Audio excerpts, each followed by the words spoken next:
दो टॉपिक खत्म करें। हाँ देखो, आज 2 एमएसटीपी पढ़ेंगे। एक तो पढ़ेंगे एमएसटीपी और दूसरा पढ़ेंगे आरएसटी और पी, आरएसटीपी। ठीक है, तो पहले पढ़ेंगे आरएसटीपी और फिर पढ़ेंगे एमएसटीपी। तो ये 2 टॉपिक आज हम पढ़ेंगे। ठीक है सर, क्लियर है? अब देखो, याद करो, आपको मैंने बीबीडीयू के कंटेंट्स लिखवाए थे, है ना? उसके बारे में भी बात करेंगे। पहले जो जनरल टॉपिक्स हैं आरएसटीपी के, वो पढ़ेंगे। ठीक है ना? आरएसटीपी भी पीवीएसटीपी की तरह काम करती है। ठीक है, मतलब पीवीएसटीपी क्या होती थी कि हम पर वीलैन के लिए एक इंस्टेंस बनाते थे, है ना? हर वीलैन का अपना एक सेपरेट इंस्टेंस होता था। उसी तरीके से आरएसटीपी, उसी तरीके से व्हाट, आरएसटीपी भी पर वीलैन स्पैनिंग के ट्री के साथ ही कॉन्फ़िगर होती है। ठीक है, अब आप याद करो कि अगर मेरा देख से ये 2 स्विच हैं और ये मेरा रूट ब्रिज है ना?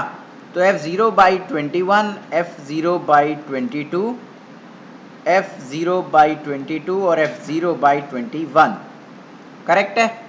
तो अब आप बहुत ध्यान से इन्हें देखो कि यहाँ पे ये दोनों पोर्ट क्या हो जाएंगे आपके, डीपी, और ये मान लीजिए क्या हो जाएगा, आरपी, और ये हो जाएगा आपका ब्लॉक पोर्ट, है ना? इसी तरीके से कॉन्फ़िगरेशन रहेगी। अब इस ब्लॉक को भाइयों ये बताओ कि अगर ये डाउन चला जाए तो इसको अप आने के लिए कितना time, 30 seconds. Direct topology change है, 30 सेकेंड तो लगेंगे ही। अब आप 30 सेकेंड तक वेट कर रहे हो कि ये बंदा अप आए। अगर आप अपलिंक फास्ट चलाओगे तो थोड़ा सा कन्वर्जेंस फास्ट मिलेगा, लेकिन उसके लिए आपको एडिट कमांड चलानी पड़ेगी या नहीं चलानी पड़ेगी?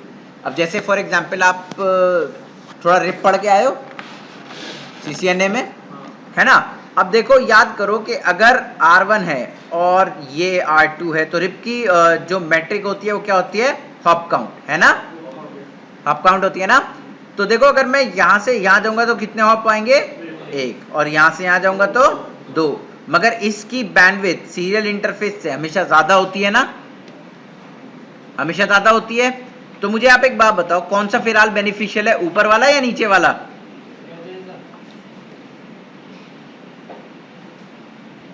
ठीक है, अब देखो यहाँ से 1 हॉप और 2 हॉप, तो अब आपको क्या करना पड़ेगा, कॉन्फ़िगरेशन करनी पड़ेगी, है ना? तो उसी तरीके से अपलिंक फास्ट भी तो एक कॉन्फ़िगरेशन है, बाय डिफॉल्ट तो प्रॉपर्टी है नहीं एसटीपी में।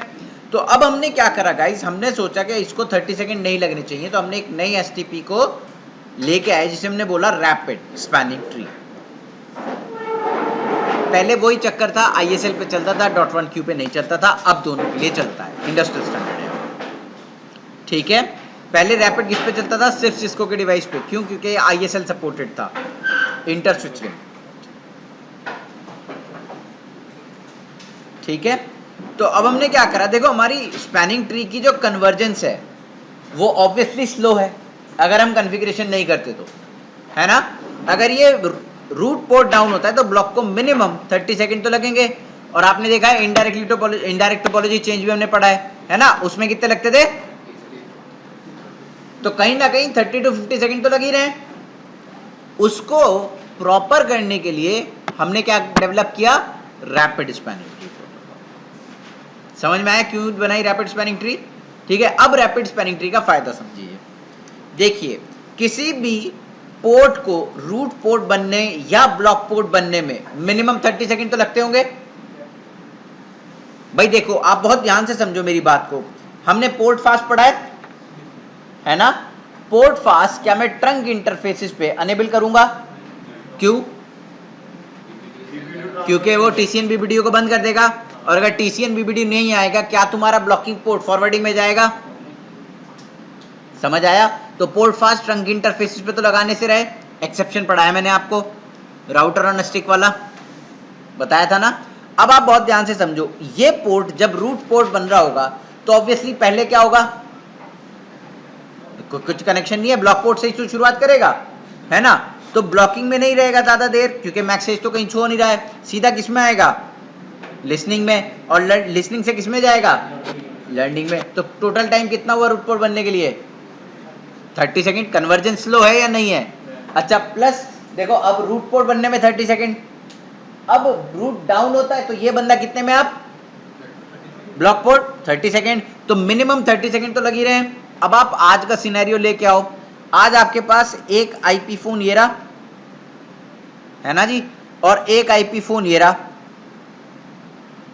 वीडियो कॉलिंग कॉन्फ्रेंस चल रही है फॉर एग्जांपल, आपकी क्लाइंट आपके साथ लाइन पे, आपके स्विच का कनेक्शन चला गया, 30 सेकेंड के बाद आप आएगा,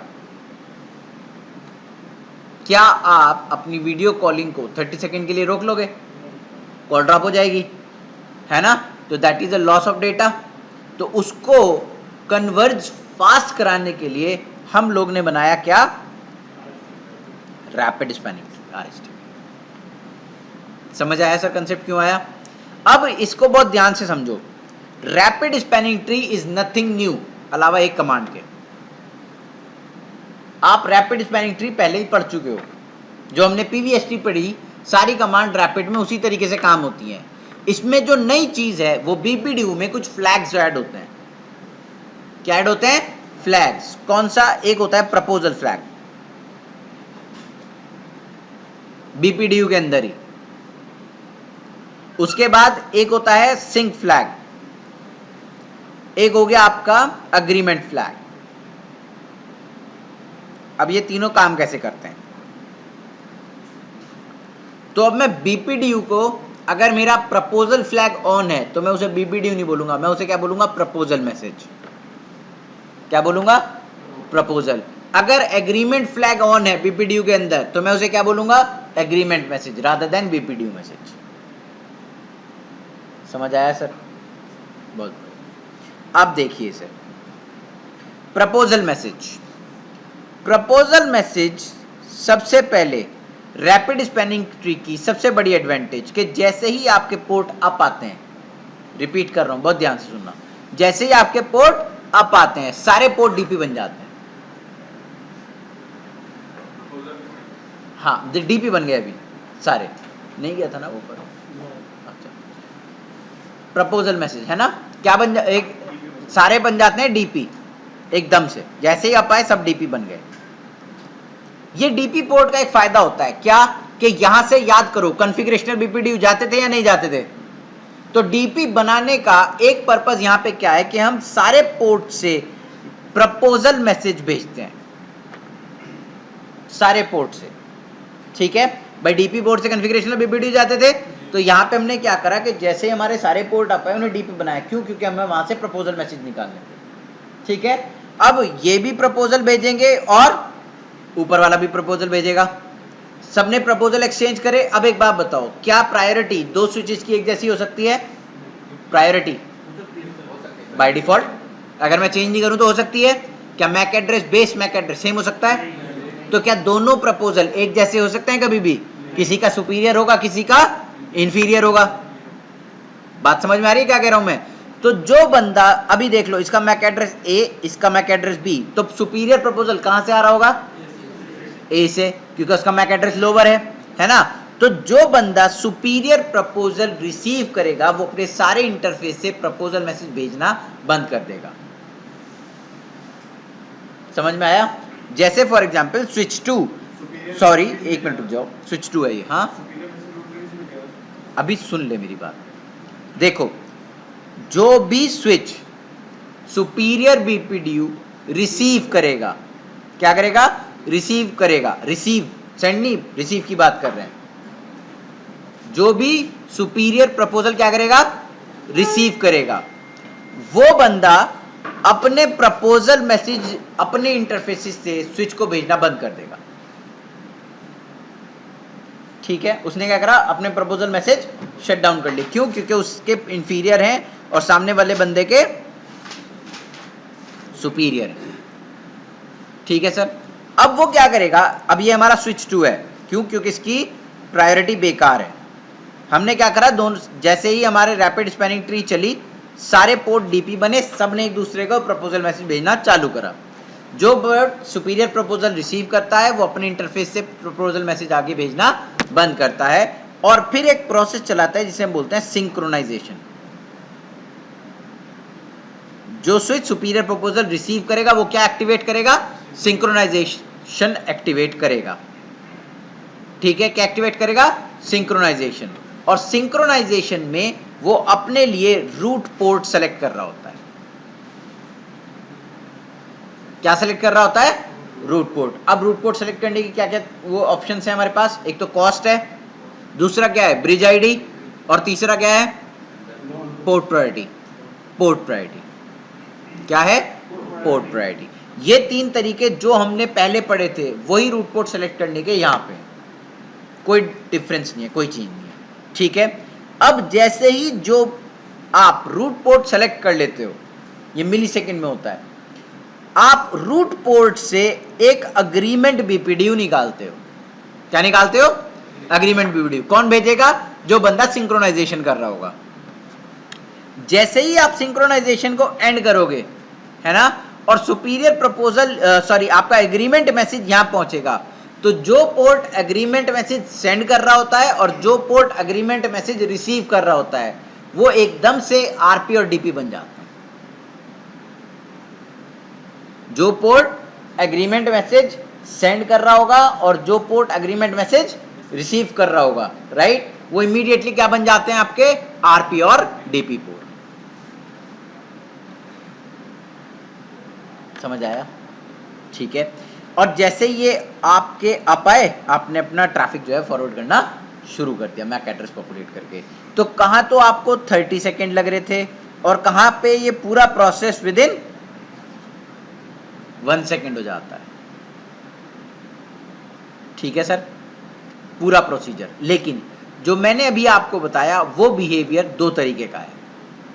वो बिहेवियर कितने तरीका है? 2 तरीके का। एक बिहेवियर है 3500 सीरीज और उनसे नीचे का बिहेवियर, रैपिड का, और एक बिहेवियर है 3700 एंड अबव का बिहेवियर। 2 बिहेवियर है इसमें, ठीक है। जो हमारा 35 का बिहेवियर है वो डिफरेंट है 37 के बिहेवियर से। कैसे? जो मैंने अभी आपको बताया, कितने पोर्ट ने स्विच 2 से अग्रीमेंट मैसेज भेजा? एक पोर्ट ने। कौन सा पोर्ट था वो?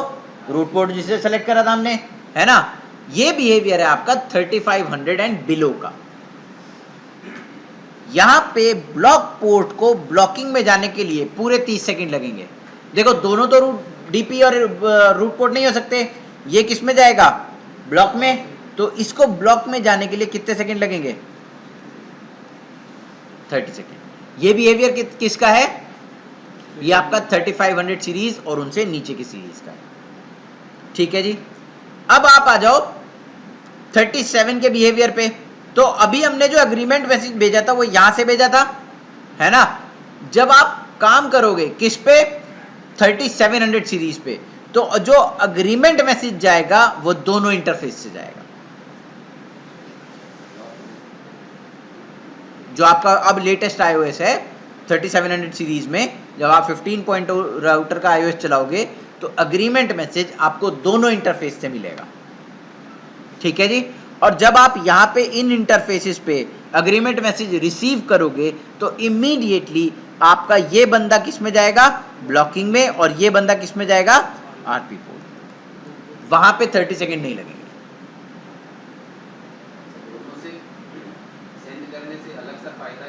ये ब्लॉकिंग में इमीडिएटली गया, इसने 30 सेकंड नहीं लिए ब्लॉकिंग में जाने के लिए, बस। ठीक है। वहां पे 3500 सीरीज में ब्लॉकिंग का 30 सेकंड था, यहां पे ब्लॉकिंग इमीडिएटली है। ठीक है। अब इसका एडवांटेज, एक तो एडवांटेज ये है कि ये फास्ट कन्वर्जेंस हो गया, है ना। दूसरा एडवांटेज, ये पोर्ट डाउन गया, अब बिहेवियर चेंज है। अब बिहेवियर कैसे चेंज है? देखो, याद करो, आप जब स्विच 1 पे टीसीएन रिसीव करते थे तो बिहेवियर क्या होता था? याद है कुछ? याद है क्या होता था? बताओ।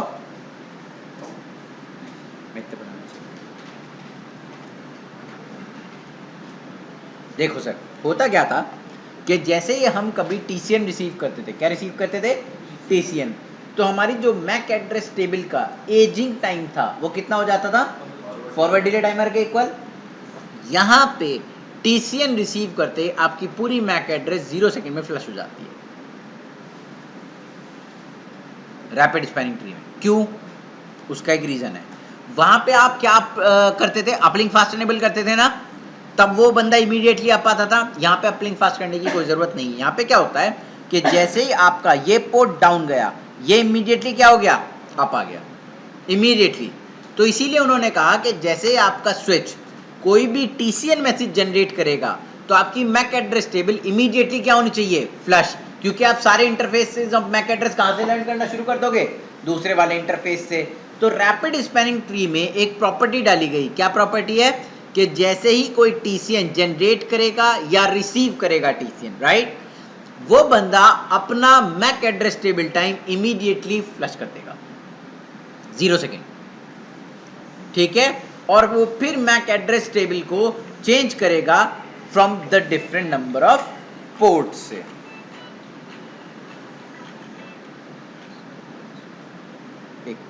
हेलो तो भाइयों देखो, सबसे पहले क्या होता था, जैसे हम TCN रिसीव करते थे यहाँ पे, राइट, तो TCN रिसीव करते इसकी मैक एड्रेस टेबल जो है वो फ्लश नहीं हुआ करती थी।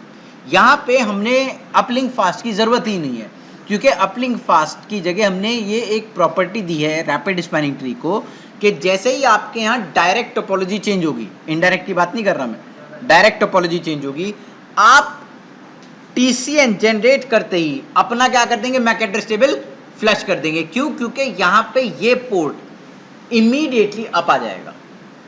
That is the advantage. वरना आपको कन्वर्जेंस में कितना टाइम लग रहा था, 30 सेकंड, वरना तो आपको क्या एनेबल करना पड़ता था, अपलिंक फास्ट, है ना। जी, कि जैसे ही कोई भी बंदा TCN जनरेट करेगा या TCN रिसीव करेगा, वो अपनी मैक एड्रेस को इमीडिएटली फ्लश करेगा। क्यों? क्योंकि यहाँ पे ये वाला जो पोर्ट है आपका, जो आपका ब्लॉकिंग पोर्ट है, वो इमीडिएटली किस में जाएगा, अप में जाएगा। सही है। अब याद करो कि जब हमारा रूट पोर्ट वापस आता था तो रूट डिले टाइमर चलता था, 35 सेकंड लगते थे अप आने के लिए। यहां पे वो भी नहीं है, इमीडिएटली इधर से उधर और उधर से इधर, विदाउट एनी दिक्कत, ठीक है जी। क्योंकि कोई भी पोर्ट डाउन जाता है या कोई भी पोर्ट अप आता है तो वो क्या होता है, वहां पे TCN जनरेट होता है। हमेशा याद रखिएगा, STP आपका कोई भी पोर्ट अप आ रहा है या कोई भी पोर्ट डाउन जा रहा है, इवन आप अपना लैपटॉप लगा रहे हो तो भी TCN जनरेट होते हैं, लेकिन वहां पे पोर्ट फास्ट लगा के रखते हैं उन्हें क्रश करने के लिए, ठीक है। तो कोई भी पोर्ट अप आता है, कोई भी पोर्ट डाउन जाता है, स्विच क्या जनरेट करता है, TCN। समझ आया सर? सबको समझ आ गया ये? अब देखो यहां पे एग्रीमेंट मैसेज, इसके अलावा रैपिड स्पैनिंग ट्री का कोई काम नहीं। जो आप PVSTP में पढ़ के आए हो कि रूट ब्रिज का सिलेक्शन क्या है, वही है। आप जो पोर्ट का डेजिग्नेशन, पोर्ट कौन सा होगा, रूट पोर्ट कौन सा होगा, ब्लॉकिंग पोर्ट कौन सा होगा, हाँ उसकी कन्वर्जेंस तेज हो जाएगी, लेकिन मोटा मोटी वो उसी पे रहेगा, ठीक है ना। कि आपका जैसे रूट पोर्ट सिलेक्शन है, सेम क्राइटेरिया, ब्लॉकिंग पोर्ट है वो सेम क्राइटेरिया, रूट ब्रिज है वो भी सेम क्राइटेरिया से सिलेक्ट होगा। यहाँ पे एडेड एडवांटेज क्या है कि कन्वर्जेंस फास्ट, बस, ठीक है सरकार। दोनों बिहेवियर मैंने आपको बता दिए कि दोनों एग्रीमेंट मैसेज जा सकते हैं और एक सिंगल भी एग्रीमेंट मैसेज जा सकता है, कोई दिक्कत नहीं। अब देखो गाइस, सबसे बुरी बात आपको क्या लगेगी कि अगर मैं आपको कहूं कि ये सिस्को प्रॉप था, फिर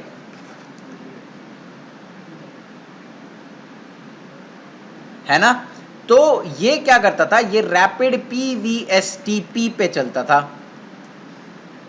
क्यों? क्योंकि ISL सोर्स कोड हुआ करता था सिस्को का। अब सिस्को ने जब .1Q आया तो ऑब्वियसली उसे ISL डिस्कार्ड करना पड़ा, तो अब हमने रैपिड PVSTP प्लस करके काम करता है। सिस्को ने थोड़े दिन ISL और .1Q को साथ साथ चलाया। जब सिस्को ने देखा कि पूरा जो अपग्रेडेड iOS में लेके आ रहा हूँ वो मैं .1Q पे सोर्स कोड पे डाल सकता हूँ, उसने ISL के सोर्स कोड हटाए और .1Q के डाल दिए। तो अब आप जब न्यू स्विचेस पे काम करते हो अपने ऑफिस वगैरह में, तो आपको ISL नहीं दिखाई देगा, आपको हमेशा क्या मिलेगा, .1Q। BPDU का हेडर पढ़ाया था तो मैंने उसमें प्रोटोकॉल और वर्जन बताया था ना, है ना। वो प्रोटोकॉल और वर्जन जो है वो BPDU के अंदर लगता है, वो RSTP के लिए अलग है, MSTP के लिए अलग है।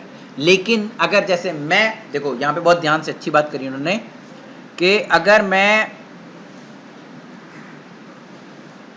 एक स्विच पे RSTP चला दूं और एक पे PVSTP चला दूं तो ये कंपैटिबल है। ऐसा नहीं है कि स्विच बंद हो जाएंगे, कंपैटिबल है। मान लो एक जगह मुझे कॉन्फ़िगरेशन कर दी, दूसरे वाले बंदे को नहीं आती, मुझे वहाँ भी जाना पड़ेगा। जैसे फॉर एग्जांपल दिल्ली बॉम्बे ले लो आप, है ना, मैंने दिल्ली में कॉन्फ़िगरेशंस कर दी, अब मैं कॉन्फ़िगरेशन तो काट के नहीं जाऊँगा, ऐसा तो नहीं हो सकता मैं दो जगह एक जगह प्रेजेंट हो जाऊँ। मान लो मैं अकेला बंदा हूँ अपने ऑफिस में, तो मैंने यहाँ कॉन्फ़िगरेशन करी, फ्लाइट पकड़ी, बॉम्बे गया। इन द मीन टाइम क्या होगा, मेरा स्विच परफॉर्म करने बंद कर देंगे? नहीं, वो क्या करेंगे, वो आपस में कंपैटिबल पे हो जाते हैं। कैसे कंपैटिबल हो जाते हैं कि RSTP का जो इंटरफेस, मान लो यहां पे आप RSTP चला रहे हो, है ना, इन दोनों स्विच पे RSTP और नीचे वाले पे क्या चल रही है, परविलेंस स्पैनिंग ट्री प्रोटोकॉल। तो जो यहां से वो BPDU में प्रोटोकॉल और वर्जन भेजेगा, मैं आपको नंबर दिखा दूंगा अभी, जो यहां से प्रोटोकॉल और वर्जन भेजेगा वो तो RSTP के भेजेगा, लेकिन इन दोनों पोर्ट से जब BPDU निकालेगा तो वो उन वर्जन और उन प्रोटोकॉल का नहीं, वो PVSTP के अकॉर्डिंग निकालेगा। समझ आया कि जो PVSTP का मतलब वहां पे जो सोर्स कोड हो जाएगा आपका, है ना, वो डिफरेंट हो जाएगा BPDU के अंदर। मतलब मैं वो वर्जन और वो प्रोटोकॉल नंबर वहां भेजूंगा ही नहीं, क्योंकि वो समझ नहीं सकता है। एग्रीमेंट मैसेज अगर मैं PVSTP को भेजूं तो क्या मैंने PVSTP में आपको एग्रीमेंट मैसेज पढ़ाया? तो अगर मैं उसे एग्रीमेंट मैसेज फ्लैग ऑन करके भेज दूं, वो समझ पाएगा क्या मैसेज है ये? नहीं, क्योंकि उस पर तो चल ही नहीं रहा मोड। तो वहां पे मैं अपने BPDU को मॉडिफाई करके फिर भेजता हूं, और ये डिपेंड करता है, जब मैं सामने वाले से BPDU रिसीव कर लेता हूं तो मुझे पता चलता है कि सामने वाला PVSTP चला रहा है या RSTP चला रहा है। समझ आया सर? तो मैं उसी तरीके से अपने BPDU को मिसमैच करता हूं, मतलब कि RSTP वाले के साथ तो मैं एग्रीमेंट मैसेज भी भेजूंगा, प्रपोजल फ्लैग भी भेजूंगा, और वो सारे फ्लैग भेजूंगा, वर्जन भी वही भेजूंगा, और प्रोटोकॉल का नंबर भी अलग होगा। लेकिन जब मैं PVSTP के साथ करूंगा तो मैं इन फ्लैग में से कोई भी फ्लैग ऑन नहीं करूंगा, और वर्जन जो है वो PVSTP वाला वर्जन भेजूंगा। अब जैसे TCN है, जब कोई भी स्विच, चाहे आप MSTP चला लो, चाहे RSTP चला लो, चाहे कुछ भी चला लो, जो आपका TCN BPDU जनरेट होता है वो आज भी source code STP common spanning tree के साथ होता है। कोई भी जो, अब जैसे फॉर एग्जांपल मैं आपसे पूछूं कि जैसे फॉर एग्जांपल इंटरव्यू वगैरह में पूछ लेते हैं अच्छी जगह पे, जैसे जूनिपर है या सिस्को में आप इंटरव्यू दो, तो वो डीप लेवल पे लेके जाते हैं। वो कहते हैं मैंने RSTP चला रखी है ना, कौन सी RSTP चला रखी है? पूरा थ्रू आउट RSTP चल रही है।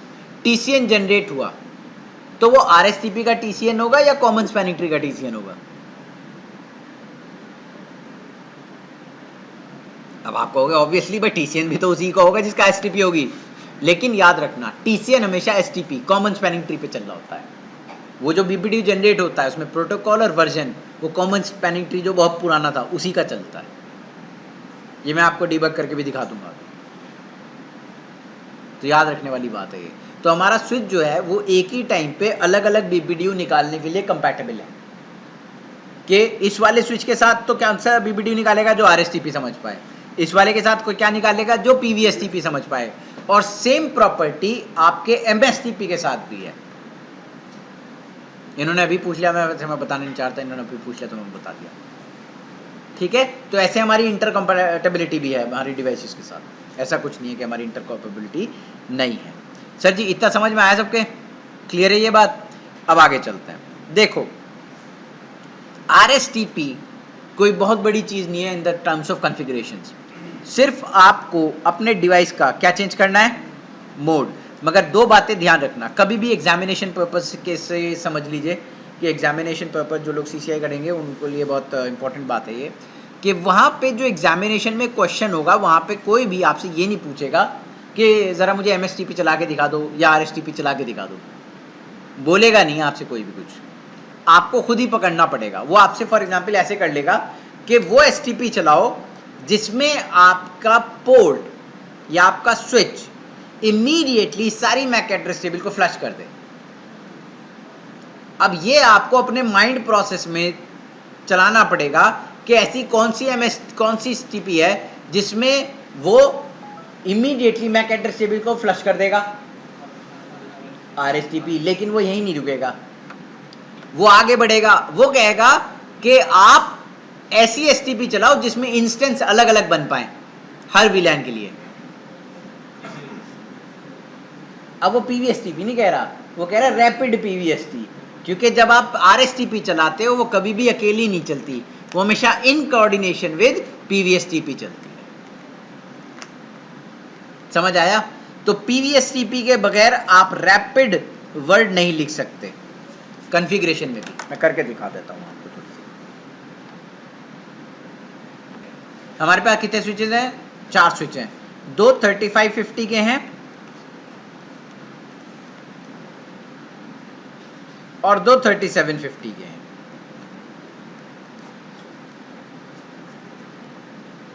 थर्टी 37 वालों को 37 वालों के साथ काम कराएंगे और 35 वालों को 35 वालों के साथ काम कराएंगे। ठीक है, चारों स्विचेस का एक्सेस लेंगे और चारों का बिहेवियर इमीडिएटली देख लेते हैं। ठीक है सर, कोई दिक्कत किसी को?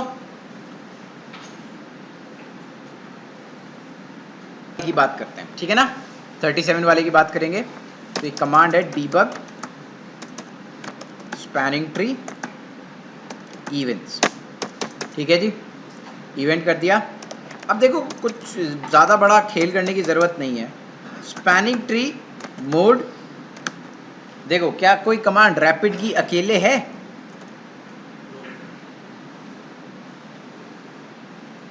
इन कोऑर्डिनेशन है ना विद पीवीएसटीपी, अकेले तो नहीं चल रही ना।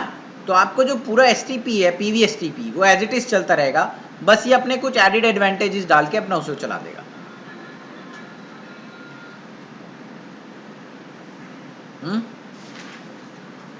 अब हम क्या करेंगे, अब इधर वाले स्विच पे भी जाएंगे। थोड़ा बहुत प्रॉब्लम रहेगी, मैं पिछली बार भी कर रहा था, इसमें दिक्कत आई थी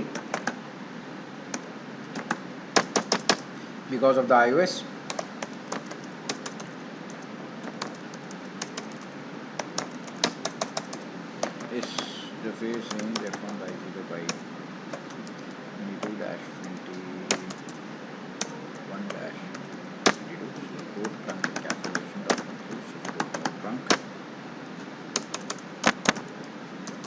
देखो ये चला, ये गया, ये गया। अभी मैंने कुछ एंटर वेंटर नहीं करा, अब ये देखो इतने में चल रहा है। ठीक है, ब्लॉकिंग में गया वो कोई दिक्कत नहीं है, वो एक लिस्निंग में है, उसका रूट पोर्ट आ जाएगा। दोनों ब्लॉकिंग में चले गए। अब ये देखो नाउ डेजिग्नेटेड प्रपोजल मैसेज गए इसके,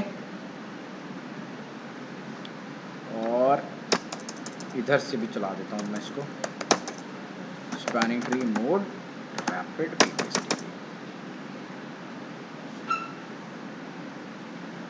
देखो इमीडिएटली जैसे ही आप आए तो सारे क्या बने, डेजिग्नेटेड पोर्ट बने ना। चलो चलो चलो,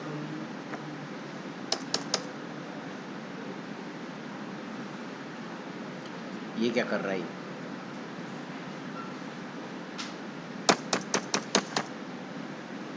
इतना टाइम ले रहा है आरएसटीपी चलाने में, पोर्ट अप आने में। मैंने बंद कर दिए क्या? प्रपोजल मैसेज ट्रांसमिट करे जा रहा है, क्यों?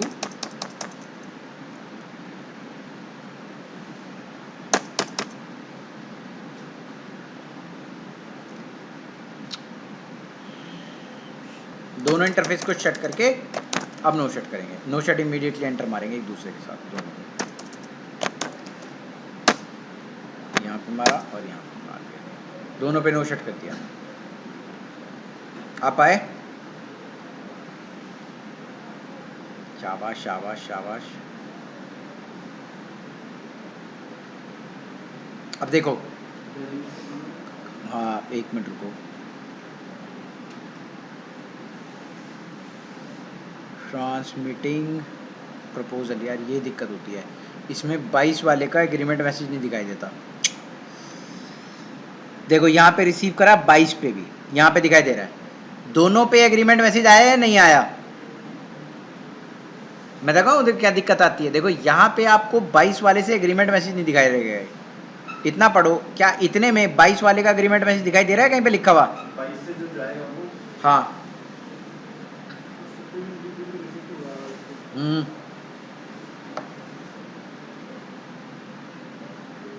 इस पे वो नहीं दिखाई दे रहा ना उसका एग्रीमेंट मैसेज। इस पे सिर्फ कहाँ से ट्रांसमिटिंग दिखाई दे रहा है एग्रीमेंट? 21 से। ये इसकी गड़बड़ हो रही है iOS की। और यहाँ देखो दोनों पे रिसीव हो रहा है या नहीं हो रहा है? 21 पे भी हो रहा है और समझ में आया? मैंने आपको बता रहा था ना थोड़ा सा दिक्कत हो रहा है उसमें BBDU का। तो यहाँ पे देखो उसी तरीके से हुआ, जैसे ही पोर्ट अप आए तो सारे इमीडिएटली क्या पोर्ट अप आए, एज अ डीपी पोर्ट, और डीपी पोर्ट ने जैसे ही क्या निकाला, प्रपोजल सॉरी, प्रपोजल निकालने के बाद इमीडिएटली उसने सिंक्रोनाइजेशन करी होगी और क्या निकाला होगा, अग्रीमेंट मैसेज। दोनों इंटरफेस से बताया था मैंने 3700 पे दोनों इंटरफेस से निकलता है, दोनों से निकलता हुआ दिखाई दिया, रिसीव हुआ। और देखो जो टीसी एंड बीपीडीयू जनरेट हुए वो कैसे जनरेट हुए, उसके आगे क्या लिखा हुआ है, एसटीपी लिखा हुआ है ब्रैकेट में, देखो यहाँ पे, बाकी सब पे क्या लिखा हुआ है, तो उसका जो बीपीडीयू निकला टीसीएन का वो किसके फॉर्मेट में निकला, कॉमन स्पैनिंग ट्री के तरीके से। समझ में आया जो मैं कह रहा था, ठीक है ना सर। अबे टीसीएन जनरेटर ट्रैप ही बोलते हैं अंग्रेज। सर जी इतना क्लियर हुआ, अब बताओ किसी को कोई दिक्कत है क्या। अब यहां पे अगर हम जाएंगे तो देखो यहां पे छोटा सा एक मिसकंसेप्शन है जो इनसे कंफ्यूजन दूर हो जाएगा। अब कहीं ना कहीं ये ब्लॉकिंग भी दिखाई देगा, ब्लॉकिंग पता नहीं कैसे यहाँ पे आ ही नहीं रहा इस पे, तो चलो मैं यहाँ दिखाता हूँ फिर आपको। Do show spanning tree VLAN number 1, obviously VLAN 1 तो होगी, तो यहाँ पे देखो 22 ब्लॉकिंग में है या नहीं है ना ब्लॉकिंग में, तो वो इमीडिएट है। अब आप ध्यान से देखो इसको, जो ये वाला इंटरफेस है उस पे एक राउटर कनेक्टेड है, याद करो मैंने बताया था स्विच 1 और स्विच 2 से राउटर कनेक्टेड है ना। अब राउटर कनेक्टेड है, हो सकता है राउटर ऑन कर रखा हो किसी ने पुरानी टोपोलॉजी के लिए, मैंने ऑन नहीं करा, किसी ने पहले ही ऑन कर रखा था।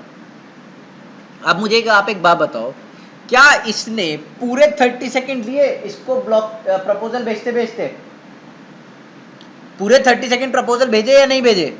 देखो इसको टाइमिंग पढ़ो, यहां से ये 45 दिखाई दे रहा है और ये 43 दिखाई दे रहा होगा, राइट। और यहां से नीचे आते चले जाओ 60 और फिर 1 से शुरू हो गया, फिर मतलब कम से कम इसने 30 सेकंड इसे प्रपोजल मैसेज भेजे हैं नहीं भेजे हैं। अब एक मिसकंसेप्शन क्लियर करते हैं। मिसकंसेप्शन क्या है, लोग कहते हैं कि आपके रैपिड स्पैनिंग ट्री में port fast by default enable होता है। क्या अनेबल होता है, पोर्ट फास्ट क्या होता है, बाय डिफॉल्ट अनेबल होता है। क्या आपको यहां पे पोर्ट फास्ट की जैसी कोई प्रॉपर्टी दिख रही है, तो ध्यान रखना आरएसटीपी में सिर्फ अपलिंक फास्ट वाली प्रॉपर्टी है, पोर्ट फास्ट वाली कोई प्रॉपर्टी नहीं है। जो आपके पीसी वाले पोर्ट हैं उन पे आपको पोर्ट फास्ट बाय डिफॉल्ट चलाना पड़ेगा, ठीक है।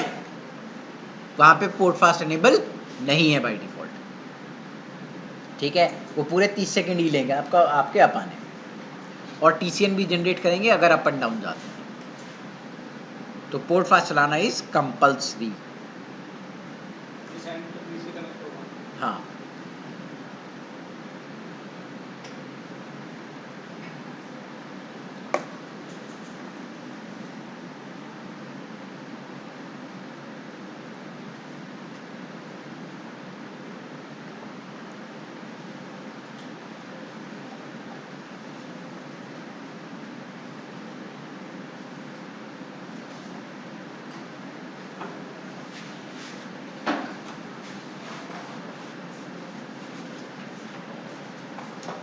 सर जी तक क्लियर है सबको, लिख लिया, चलें आगे। अब गाइस देखो यहाँ पे ये बिहेवियर था हमारा जहां हमने दोनों तरफ से एग्रीमेंट मैसेज निकाले, वो किसका बिहेवियर था, 37 का। अब हम बिहेवियर देखेंगे किसका, 35 का। अब 35 का बिहेवियर देखने के लिए दोनों स्विच को पहले आप लेके आना पड़ेगा।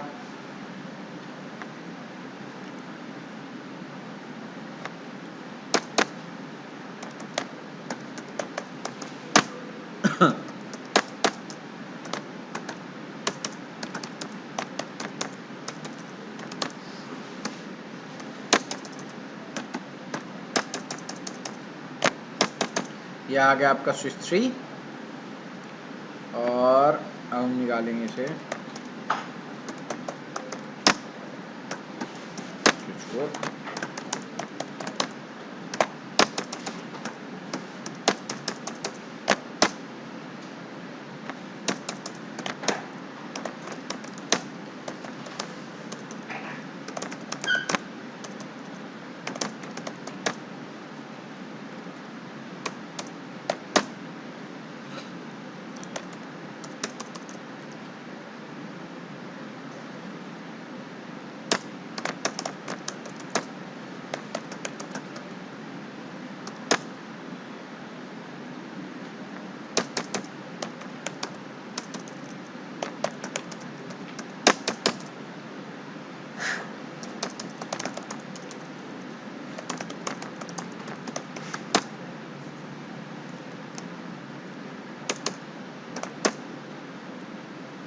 चलो सर, अब देखो यहाँ पे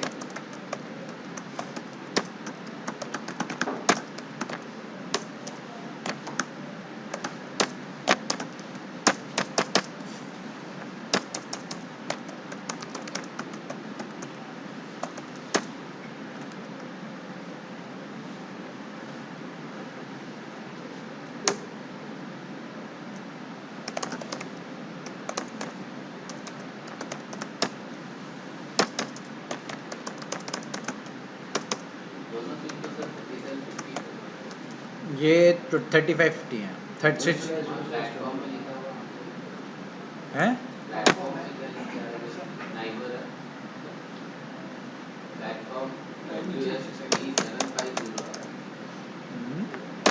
ऐसे कैसे?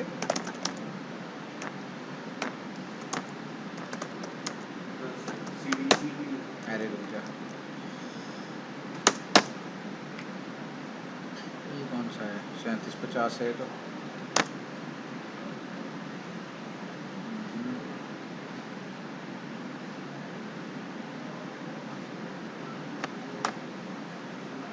हाँ यार, ये तो 3750 है।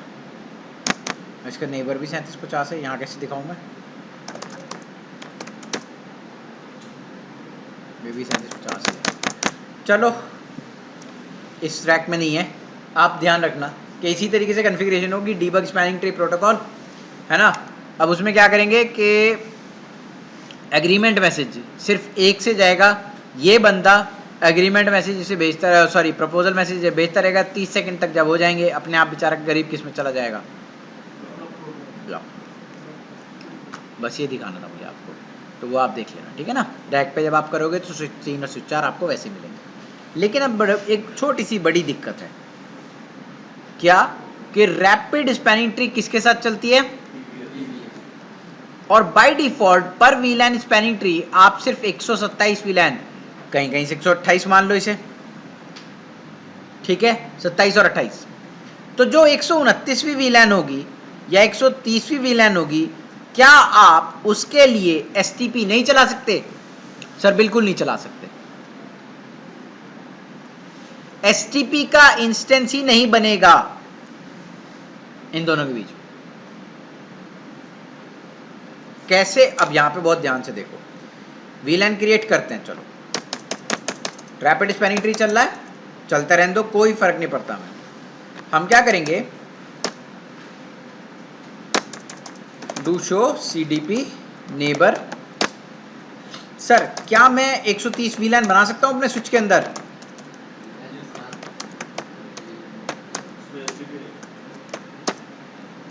बना दी 130 वीलैन, ठीक है। अब डीबग चल रहा है। हाँ,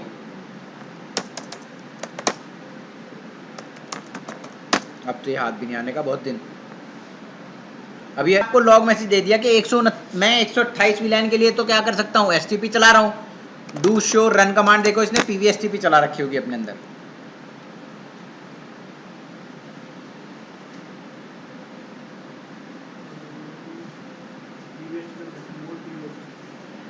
और देखो गरीब क्या कह रहा, 128 के लिए सपोर्ट कर रहा है। अब देखो यहाँ पे मुझे इससे कोई मतलब नहीं है किसके लिए सपोर्ट कर रहा है, मगर इस पे राउटर कनेक्टेड नहीं है 3 और 4 पे। वो शांत हुआ या नहीं हुआ? हो गया।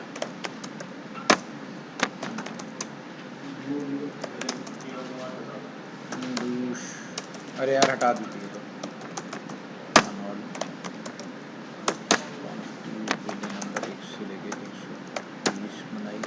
करा। अब हम लूप बना के देख रहे हैं, ठीक है।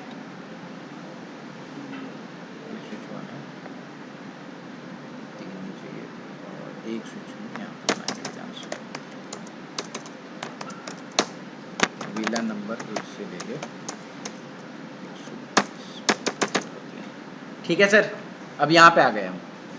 अब हम क्या करेंगे कि हम इंटरफेस F1/0/1 के ऊपर, जिसके ऊपर एक राउटर कनेक्टेड है, उसको डालेंगे वीलैन नंबर 130 में,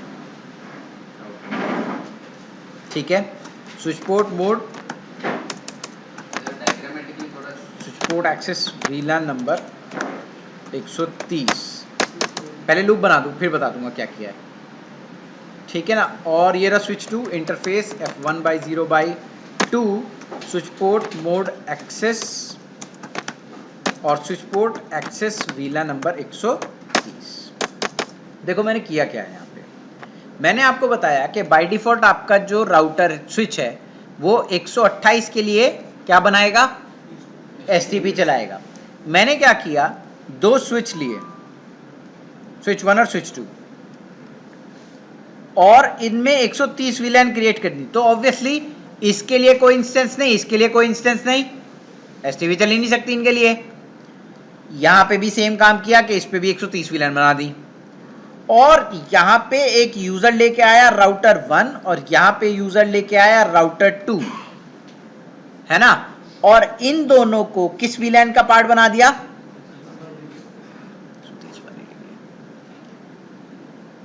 है ना। और यहां से यहां जैसे पिंग करूंगा आपका क्या बन जाएगा, क्योंकि ये 2 से कनेक्टेड है, फ्लडिंग शुरू हो जाएगी अननेसेसरी। करके दिखाऊं, देखो अब हम करके दिखाएंगे।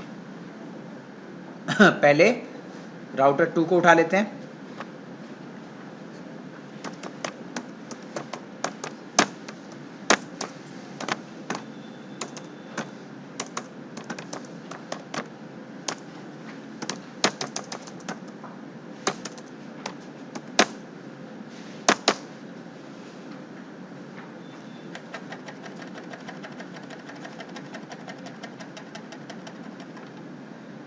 सॉरी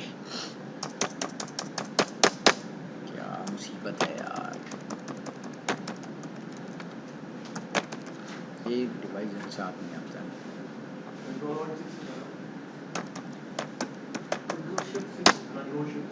हाँ हमें तो पता ही नहीं।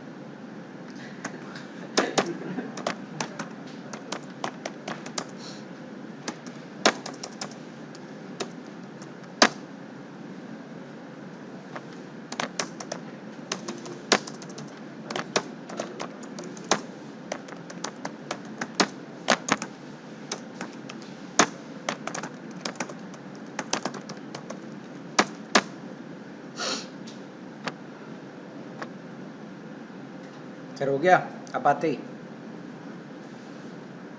हो गई मैक फ्लैपिंग। अब देखो अभी तो मैंने दूसरा राउटर खोला ही नहीं,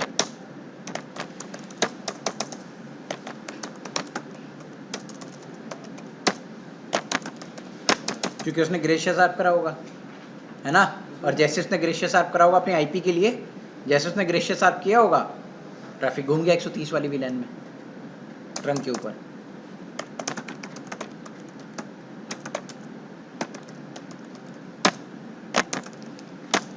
ये देखो अब इस पे आ गया या नहीं आ गया मैक फ्लैपिंग। जहां पे भी ये देख लो, याद रखना, जहां पे भी आपने ये देखा तो इमीडिएटली आपको समझ जाना है कि STP काम कर गई अपना, ठीक है। ये होता है STP के लूप के मैसेजेस, लॉग मैसेजेस ऐसे जनरेट होते हैं। अब कोई मान लो यहाँ पे तो मैंने अभी तो उसने सिर्फ ग्रेशियस ऐप करा, तो ये ग्रेशियस ऐप घूम रहा है। अगर आप गलती से किसी को पिंग कर लोगे फिर क्या होगा, तो वो वाला आर्प भी घूमता रहेगा, ठीक है। और आपको ऐसे करके लॉग मैसेज आते रहेंगे। This log message is telling you out कि तुम्हारा ब्रॉडकास्ट ऑन तुम ले आए अपने स्विच के अंदर। अब इसका CPU यूटिलाइजेशन बहुत हाई चला जाएगा थोड़े बहुत टाइम में, जब आपका लाइव ट्रैफिक होगा। अभी तो कोई भी नहीं जुड़ा हुआ। जब आप लाइव ट्रैफिक में काम कर रहे होंगे तो ऑब्वियसली हर बंदा अपना ट्रैफिक फॉरवर्ड कर रहा होगा, तो धीरे धीरे स्विच जो है वो ओवर परफॉर्म होता चला जाएगा। और जैसे ही स्विच की CPU यूटिलाइजेशन 100% जाएगी, आपका स्विच काम करना बंद कर देगा। That is the problem. क्या जब बंद हो जाता है C100 कि मैंने यहाँ पे करा क्या, 130 VLAN में इस बंदे को डाला, और अभी तो पिंग भी नहीं किया था। वो जैसे ग्रेशियस ऐप भी IP डाल के उसने यहाँ भेजा, उसने यहाँ भेजा, जैसे ही वो यहाँ से यहाँ घूम के आया, इसने कहा तो लूप लग गया, घूम के आ गया मेरा ही मैसेज, है ना। मैंने दो ही इंटरफेस पे सेम मैक एड्रेस लर्न कर लिया, ऐसा हो नहीं सकता। तो अब इसमें प्रॉब्लम समझ में आई लोगों के कि हमारी तो 130 से ज़्यादा भी, मैंने आपको बताया था कि टेलीकॉम सेक्टर्स में हम लोग हज़ार वीलैंस यूज़ करते हैं, है ना, तो वहाँ पे किस तरीके से चलता है, तो वहाँ पे हम लोग किस तरीके से चलाते हैं, वहाँ पे हमारे पास एक ही सॉल्यूशन है, multiple instance spanning tree protocol, MISTP। समझ में आया ये क्यों यूज़ करेंगे? पक्का? सर एक पेपर इसलिए नॉर्मल जनरल से डाउट है, जैसे आप बता रहे थे कि टेलीकॉम सेक्टर में 30,000 के ऊपर भी जी जी जी। तो बेसिकली होता है जैसे ट्रांसपेरेंट मोड में क्रिएट करना तो हर एक स्विच पे जाके क्रिएट करना पड़ेगा क्योंकि सर्वर क्लाइंट VTP वर्जन 3 अच्छा अभी उसका एडवांटेज उठाएंगे ना यहाँ पे। याद करो मैंने जब VTP वर्जन 3 पढ़ाया था तो मैंने बताया था उसके दो मोड होते हैं प्राइमरी के, एक होता है MSTP के लिए और एक होता था VLAN के लिए। तो अब मैं चाहूँगा तो कि मैं MSTP की कन्फिग्रेशन भी साथ साथ भेज दूंगा VLANs के साथ, तो मैं एक ही बंदे को प्राइमरी बना लूँगा MSTP के लिए भी और PVSTP उसके लिए VLANs के लिए भी, तो वो VLAN की भी इंफॉर्मेशन कैरी करा देगा और मेरी MSTP की कन्फिग्रेशन भी कैरी करा देगा, तो उससे ना तो मेरा STP का लूप लगेगा और मेरी VLANs भी पार हो जाएंगी एक ही स्विच पर। That is the advantage of VTP version 3। ठीक है, प्लस वहाँ पे आप एक्सटेंडेड रेंज ऑफ VLAN भी बना सकते हो। जैसे आप 1000 VLAN बना दिया आपने, तो वहाँ पे ये भी नहीं है कि पहले ट्रांसपेरेंट बनाओ सबको तभी बनाओ। VTP वर्जन 3 में प्राइमरी सर्वर बनाया, अपना VLAN पास ऑन कराई और अपना MSTP चलाना है, ऑब्वियसली चलाएंगे क्योंकि 1000 VLAN के लिए कोई और STP तो चलेगी नहीं। तो MSTP की भी कन्फिग्रेशंस होती हैं, तो ऐसा नहीं है कि MSTP की कन्फिग्रेशन भी सारे स्विच पे जाके करनी पड़ेगी। वहाँ पे भी VTP वर्जन 3 चलाया, वही उसकी कन्फिग्रेशन सारी जगह ले गया ऑटोमेटिकली, आपको कुछ करने की ज़रूरत नहीं है।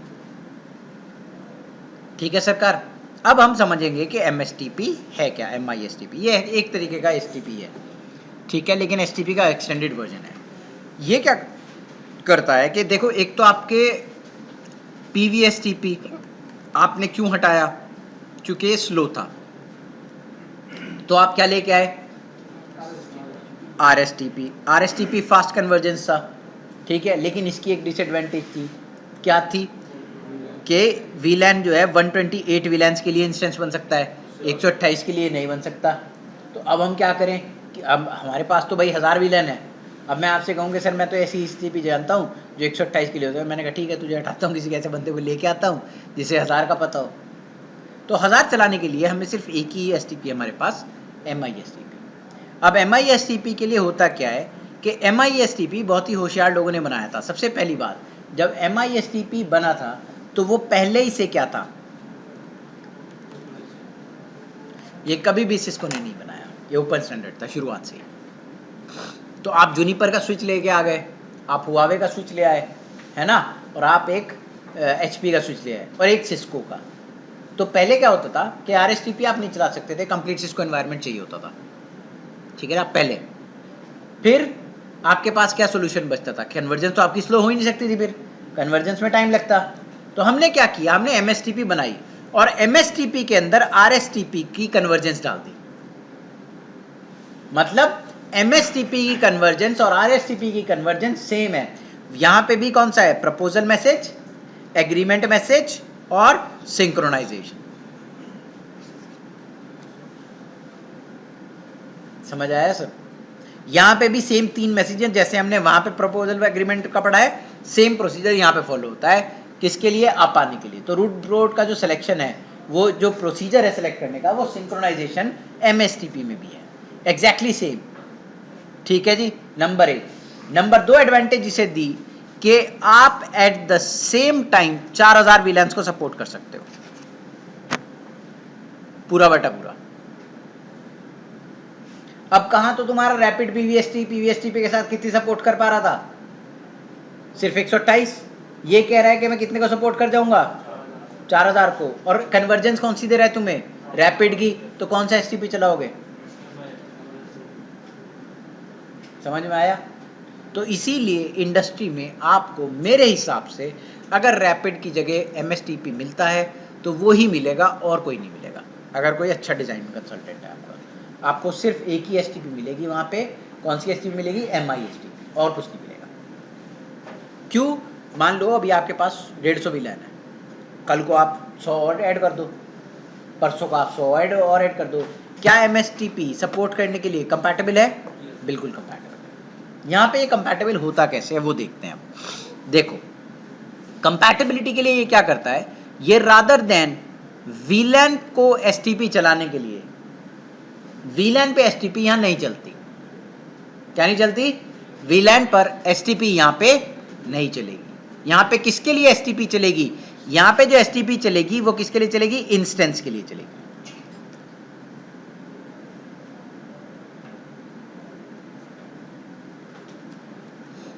किसके लिए चलेगी? इंस्टेंस के लिए चलेगी।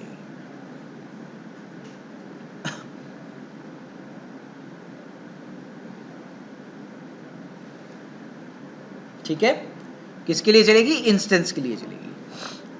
और एक इंस्टेंस में बाय डिफॉल्ट एमएसटीपी कहता है कि मैं बहुत इंटेलिजेंट हूं, एक इंस्टेंस में आप 4000 वीलैन्स को मैप कर सकते हैं। कितने वीलैन को मैप कर सकते हैं? 4000। ठीक है, लेकिन हमें क्या चाहिए होता है? Load balancing. हमें क्या चाहिए होता है? Load balancing. तो हम क्या करेंगे, जैसे हमारे पास 1000 वीलैन है, कितनी वीलैन है? 1000। हम इस 1000 के लिए 10 इंस्टेंस बना लेंगे। हम क्या करेंगे? इस 1000 के लिए 10 इंस्टेंस बना लेंगे और हर इंस्टेंस में 100 वीलैन को डाल देंगे।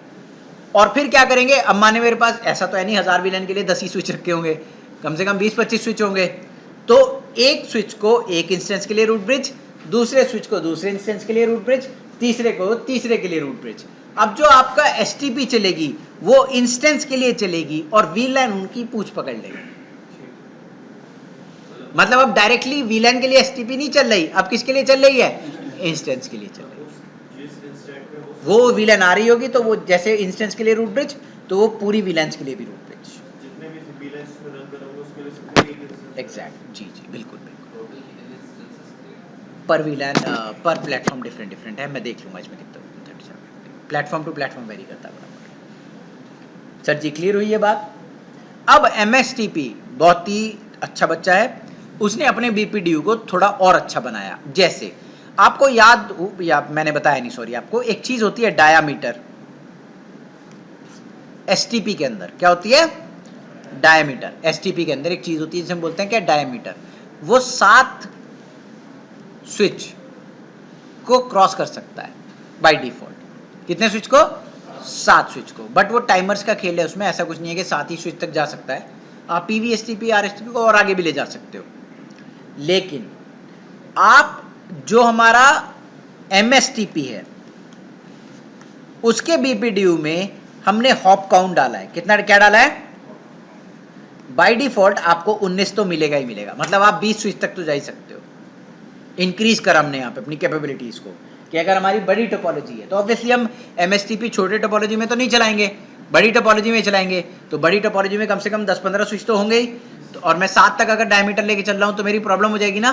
तो यहाँ पे हमने क्या करा, वो प्रॉब्लम हटा के हमने यहाँ पे हॉप काउंट डाला। किसके अंदर? बीपीडीयू के अंदर हॉप काउंट डाला और हॉप काउंट रखा 20। बाय डिफॉल्ट आप 20 को क्रॉस कर सकते हो, कभी करोगे नहीं, लेकिन अगर कर लिया फिर आप चेंज कर दोगे। हॉप काउंट चेंजेबल है, आप हॉप काउंट को चेंज कर सकते हो। दूसरी बात, इसने यहाँ पे एट्रीब्यूट बनाए अपने एमएसटीपी ने, एट्रीब्यूट्स। एट्रीब्यूट क्या हो गए एमएसटीपी के? ये भी बीपीडीयू के अंदर आते हैं। सबसे पहले है एमएसटीपी का एट्रीब्यूट, एक तो रिवीजन नंबर होता है इसमें। अब याद करो वीटीपी का रिवीजन नंबर याद है? चेंज के साथ बढ़ता था, एक एक इंक्रीज होता था चेंज के साथ, राइट? इसका कोई लेना देना नहीं है उससे। ये एक मैनुअल नंबर है जो आप डिफाइन करोगे। मैनुअल नंबर है रिवीजन नंबर जो आप डिफाइन करोगे, जो भी आप रख दोगे वो वीटीपी का रिवीजन नंबर, एमएसटीपी का रिवीजन नंबर रहेगा। ठीक है, उसके बाद नंबर 2 इसमें आता है नेम। ठीक है जी, और इसमें सबसे इंपॉर्टेंट बात, आप एमएसटीपी के एट्रीब्यूट में डिफाइन करते हो कि किस इंस्टेंस में कहां से कहां तक नंबर ऑफ वीलैंस हैं। किस इंस्टेंस में, जैसे मेरे पास फॉर एग्जांपल 2 इंस्टेंस हैं, इंस्टेंस 1 और इंस्टेंस 2।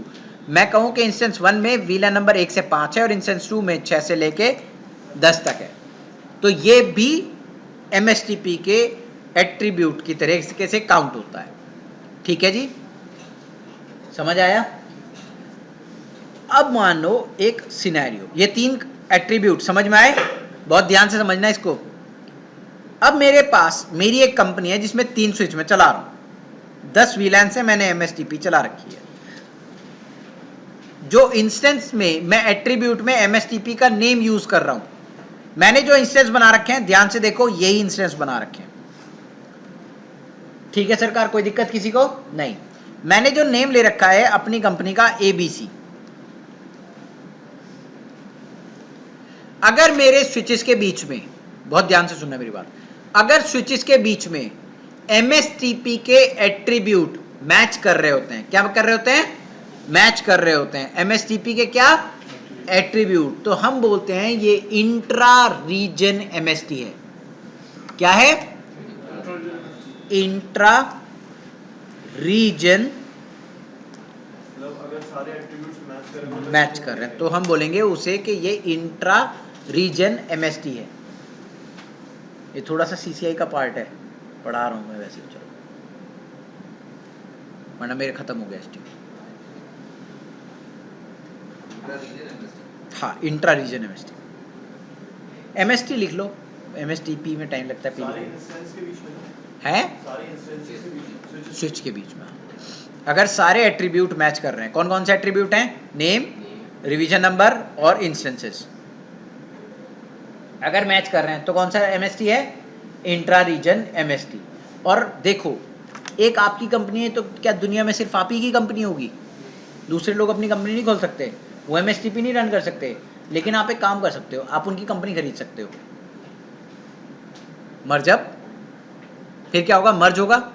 अब आप क्या करोगे? आप उनकी पूरी कॉन्फ़िगरेशन हटा के आप अपना एसटीपी चलाओगे? नहीं, एमएसटीपी कंपैटिबल है। एमएसटीपी क्या है? कंपैटिबल है।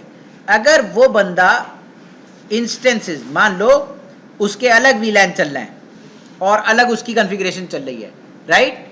तो यहां पे उसके मान लो डीईएफ ले रखा उसने नेम, तो क्या एट्रीब्यूट मिसमैच हो गए या नहीं मिसमैच हो गए? नेम ही मिसमैच हो गया। रिवीजन नंबर उसने 2 ले रखा है, उसने अलग वीलैन बना रखी है, उसने अलग इंस्टेंस बना रखे हैं, तो मेरे एट्रीब्यूट और उसके एट्रीब्यूट अलग होंगे।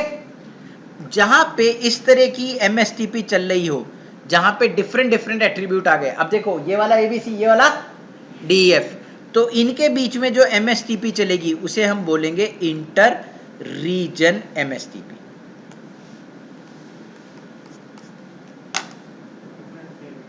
कुछ भी एट्रीब्यूट में कुछ भी डिफरेंस हुआ तो इंटर रीजन चलेगा, और अगर सेम है तो क्या चलेगा? Intra region MST.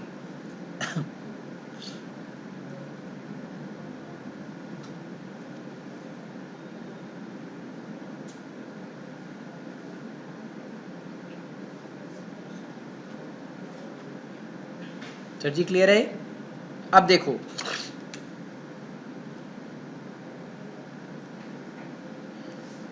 एमएसटीपी एक बहुत होशियार प्रोटोकॉल है। वो क्या करता है? वो आपको बेवकूफ़ समझता है, ठीक है? वो आपको बेवकूफ़ समझता है। वो क्या करता है? एक आपके लिए पहले ही से एक इंस्टेंस ज़ीरो तैयार करके रखता है और सारी वीलैंस को इंस्टेंस ज़ीरो में डाल के रखता है पहले से ही, बाय डिफ़ॉल्ट। जब आप अपना नया इंस्टेंस बनाते हो, ठीक है ना, तो वो पुराना वाला इंस्टेंस में से आपकी वीलैन निकाल के आपको एक नया इंस्टेंस बना देता है, ठीक है? वो जैसे, और कितनी वीलैन मैप होती हैं इस इंस्टेंस ज़ीरो में? 1 से लेके 4096 इतनी वीलैंस मैप होती हैं इसमें, इंस्टेंस ज़ीरो में। आप जैसे जैसे इंस्टेंस बनाते रहते हो और अपनी वीलैन निकालते रहते हो, तो ये इंस्टेंस ज़ीरो में से आपकी वीलैन को निकाल के आपको देता रहता है इंस्टेंसेस के अकॉर्डिंग। इसे हम बोलते हैं CIST, common instance spanning tree protocol. अब ये हर जगह होता है, जहाँ जहाँ एमएसटीपी चल रही होती है ना, इंस्टेंस ज़ीरो प्री क्रिएटेड होता है सारे स्विचेस पे, चाहे आप कुछ भी इंटर रीजन चला रहे हो या आप इंट्रा रीजन चला रहे हो। कोई दिक्कत? सर जी क्लियर हो गई ये बात? इधर पीछे क्लियर है? कोई डाउट है? नहीं। अब देखो होता क्या है कि जब हम इंट्रा रीजन चलते हैं, क्या चलते हैं? इंट्रा रीजन, तो हमें लोड बैलेंसिंग मिल सकती है। कैसे? देखो यहां पे मैं एक इंस्टेंस के लिए इसे रूट ब्रिज बना दूं, दूसरे के लिए इसे बना दूं, मिल गई है ना?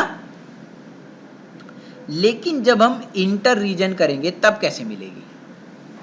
देखो, इंटर रीजन और इंटर रीजन का खेल बहुत अच्छा है। अब हम समझेंगे कि इंट्रा रीजन एमएसटी आपस में कम्युनिकेट कैसे करते हैं। ठीक है जी। अब हम 4 स्विच लेंगे क्योंकि हमारे पास रैक में भी 4 ही स्विच हैं, 1 2 3 और 4। एमएसटी इंट्रा रीजन काम कैसे करती है? यहाँ पे खेल होता है एक मास्टर पोर्ट का। किसका?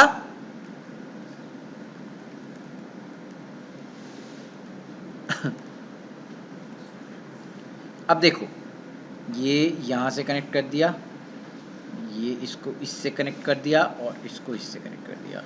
ये स्विच 1 है, ये स्विच 2 है, ये स्विच 3 है और ये स्विच 4 है। करेक्ट है ना सर?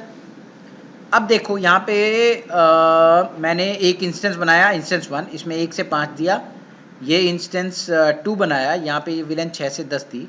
ये डिफरेंट कंपनी मान लो, है ना? इसे बाद में टेक ओवर करेंगे, तो मैंने पहले ही लाइन खींच दी, तो उसके लिए सॉरी। अब देखो यहाँ पे इंस्टेंस 2 बनाएंगे हम, यहाँ पे इंस्टेंस 3 बनाया और यहाँ 4 बनाया। इसमें बोला विलेन 11 से 15 और यहाँ से विलेन हो गई आपकी 17 से 20। ठीक है सरकार? इनका मैक एड्रेस ले लो, A B C and D। सबसे पहले एक बात बताओ, रूट ब्रिज कौन बनेगा स्विच 1 स्विच 2 में? A। ठीक है सरकार, ये रूट ब्रिज है। इसका रीजन ले लो, रीजन नंबर 1 और रीजन नंबर 2। कंफ्यूज मत होना बस, एक तो ये रीजन के नंबर है। रीजन ए में रूट ब्रिज कौन है? ए। और रूट ब्रिज सी है ना? एक काम करते हैं, सी को यहाँ से हटा देते हैं, इसको डाल देते हैं यहाँ पे, सी को, सी और टी। कोई दिक्कत नहीं। अब यहाँ पे रीजन नंबर 2 में रूट ब्रिज कौन? सी 4 रूट ब्रिज। अब आप मुझे एक बात बताओ, अब मैं इन कंपनी को मर्ज करता हूं, तो इंस्टेंस देखो कौन सी एमएसटी चलेगी? इंटर रीजन या इंट्रा रीजन? कन्वर्ज करने के बाद ना, कन्वर्ज करने के बाद कौन सी चलेगी? Inter region. अब इनमें कम्युनिकेशन होना चाहिए। अब इनका कम्युनिकेशन कैसे होगा वो डिसाइड करेगा तुम्हारा CIST। थोड़ा सा कंफ्यूजन है, बहुत ध्यान से सुनते रहना मेरी बात को। जब आप इंटर रीजन एमएसटी करोगे तो कम्युनिकेट कराने के लिए हमें देखना पड़ेगा कि CIST कहाँ, CIST सबके पास है या नहीं है। ऑब्वियसली सबके पास होगी CIST, है ना? सबके पास होगी ना? तो अब दोनों रीजन के अंदर, एक तो रीजन 1 हो गया और एक रीजन 2 हो गया, इन दोनों के ऊपर सबसे पहले हम निकालेंगे कि CIST के लिए रूट ब्रिज कौन बनेगा। देखो, अब रीजन 1 में रूट ब्रिज कौन है? ए। और रीजन 2 में कौन सा है?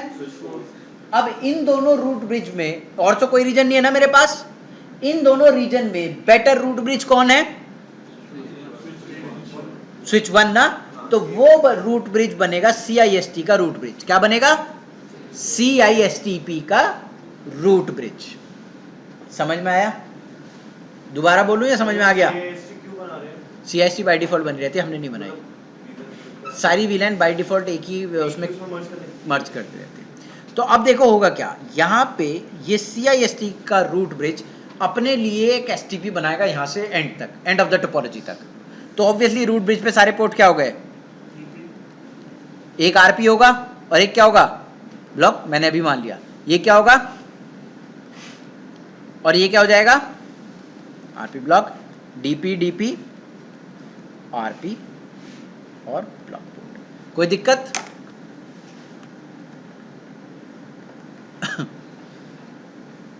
ये किसके लिए है? ये STP का इंस्टेंस किसके लिए रन हुआ? CIST के लिए। किसके लिए रन हुआ? CIST के लिए।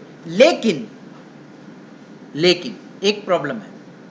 क्या प्रॉब्लम है? कि यहां पे इन इंस्टेंस के लिए रूट ब्रिज इन विलेंस के लिए कौन है? स्विच 4। तो स्विच 4 अपनी STP चलाएगा, इसकी तरफ चलाएगा या नहीं चलाएगा? तो अब वो क्या करेगा, ये पोर्ट क्या हो जाएंगे इन इंस्टेंस के लिए? DP DP और क्या हो जाएंगे? RP DP। RP क्या हो जाएगा? ब्लॉक। और ये क्या हो जाएगा? RP और क्या हो जाएगा? DP at the same time. लेकिन ना तो हम इसे RP बोलते ना हम इसे DP बोलते, हम इसको बोलते हैं मास्टर पोर्ट। क्या बोलते हैं? मास्टर। जो स्विच 3 से निकलेगा हाँ, उसी ही क्यों बोल रहे हैं? क्योंकि वही आरपी था जो तुम्हारे इधर से ट्रैफिक आ रहा था, राइट? वो इधर से सिर्फ आरपी लेके आ सकता है ना? है नहीं? और जब तुम इधर से आरपी की, जब इन इंस्टेंस का ट्रैफिक इधर से लेके जाओगे, राइट, तो ऑब्वियसली ये सामने वाला ब्लॉक होगा, क्योंकि ये दोनों तो डीपी डीपी हो जाएंगे। ये वाला ब्लॉक होगा या ये वाला ब्लॉक होगा, एक तो ब्लॉक होगा ना। तो तुम्हारा जो दोनों रीजन के बीच में कम्युनिकेट करा रहा है वो यही वाला पोर्ट है या नहीं है? अच्छा, समझ में आया या दोबारा बताऊं? दोबारा बताऊं? देखो, यहां से जब हम चले, अब CISTP के लिए रूट ब्रिज ये है ना? तो ये पोर्ट कौन से? डीपी। ये कौन सा? RP block. ये कौन सा? डीपी। ये कौन सा? आरपी। तो इधर वालों को जो सारा कम्युनिकेशन करना है वो इस पोर्ट से करना है या नहीं करना है? करना है। अब इधर आ जाओ भाई, इसकी इंस्टेंस है, इंस्टेंस तो ये तो मैंने CISTP के लिए बताई आपको। अब इसके लिए तो ये रूट ब्रिज है ना, ये अपनी इंस्टेंस तो अपने अकॉर्डिंग चलाएगा। तो ये दोनों पोर्ट क्या हो जाएंगे? डीपी। ये क्या हो जाएगा? आरपी। ये क्या हो जाएगा? ब्लॉक हो जाएगा। ये डीपी और ये आरपी, ये डीपी और ये क्या हो जाएगा? RP block. मान लो आरपी और ब्लॉक है, तो आपका पूरा जो कम्युनिकेशन है वो इस पोर्ट के ऊपर है या नहीं है? भाई इधर से भी और उधर से भी पूरा कम्युनिकेशन इसके ऊपर डिपेंड कर रहा है या नहीं कर रहा? तो इस पोर्ट को ना तो मैं आरपी बोलता हूँ ना इसको डीपी बोलता हूँ, इसको मैं सीधा सीधा क्या बोलता हूँ? मास्टर। मास्टर पोर्ट का अपना रोल होता है कि सारा कम्युनिकेशन को मुझे थ्रू करा देना है। जैसे ही CST डिसाइड करेगा कि ये बंदा मेरे लिए आरपी है, इंटर रीजन में जहां से शुरू हो रहा है जो आरपी होता है, वो आरपी रोल प्ले ना करके अपने आप को क्या प्ले कराता है? मास्टर पोर्ट प्ले कराता है। मास्टर डाउन हो जाता है तो ऑब्वियसली दूसरा वाला बनेगा। एक मास्टर पोर्ट रहेगा, एक मास्टर पोर्ट हमेशा रहेगा। अब मान लो और कंफ्यूज कर दूं अगर इतना समझ में आ गया हो तो। सर ये तो जब था कि जब हमने कन्वर्ट किया दोनों को, ठीक है? हाँ, और अगर पहले से ही बना हुआ हो तो उसमें कैसे केस होगा? पहले से बना हुआ मतलब? मतलब एक सर जी इतना क्लियर हुआ? अब कंफ्यूज करता हूँ आपको। अब मैं यहाँ पे एक नया स्विच लेके आ जाता हूँ। इसकी टोपोलॉजी बड़ी है, मान लो इसके पास 2 स्विचेस हैं यहाँ से, है ना? स्विच 5। अब बताओ मास्टर किसके पास होगा? स्विच 3 के पास या स्विच 5 के पास?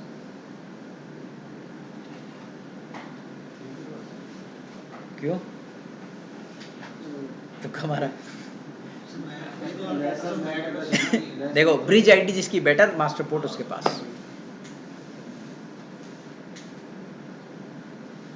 ठीक है, जिसकी ब्रिज आईडी क्या होती है? बेटर होती है, मास्टर पोर्ट उसी के पास जाता है। समझ में आ गया सर? पक्का? हाँ जी सर, क्लियर है? सर मास्टर कोड क्या एक ही होता है? एक होता है बस मास्टर पोर्ट। दोनों से बस एक ही होता है। हाँ, उसको समझिए। अब मास्टर पोर्ट तो ऑब्वियसली वो नीचे वाला पोर्ट मास्टर बन जाएगा। ब्लॉकिंग पोर्ट फॉरवर्डिंग में आ जाएगा। RSTP कन्वर्जेंस इसका RSTP के जैसा ही है, कन्वर्जेंस में कोई प्रॉब्लम नहीं है इसके। अब भाइयों देखो, एक और अच्छी प्रॉब्लम बताता हूँ आपको मैं। स्विच 1,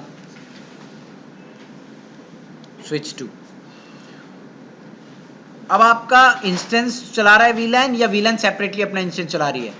नहीं, VLAN इंस्टेंस VLAN चला रहा है ना? अब देखो यहाँ पे इंस्टेंस है 1 से लेके 6 और 5 से लेके 10, नहीं 1 से 5 और 6 से 10, ऐसे कर लो। ये DP हो जाएगा, ये रूट ब्रिज है उनके लिए, ठीक है ना?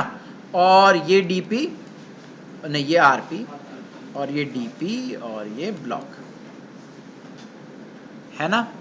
दोनों इंस्टेंस के लिए ये बंदा क्या है? ये port RP। VLAN allowed list याद है? VLAN अलाउड लिस्ट याद है? मैंने इस पे गया ट्रंक पे और VLAN अलाउड लिस्ट से मैंने क्या किया कि आपका VLAN नंबर 6 को डिनाई कर दिया ट्रैफिक। कर सकता हूं या नहीं कर सकता हूं? क्वेश्चन समझ में आया या क्वेश्चन समझ में नहीं आया?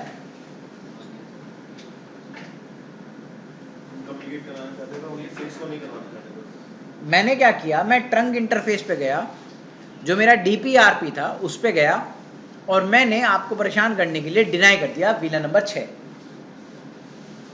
अब आप मुझे एक बात बताओ, क्या मेरा 6 जाएगा, ट्रैफिक जाएगा 6 का स्विच 1 से स्विच 2 के बीच में?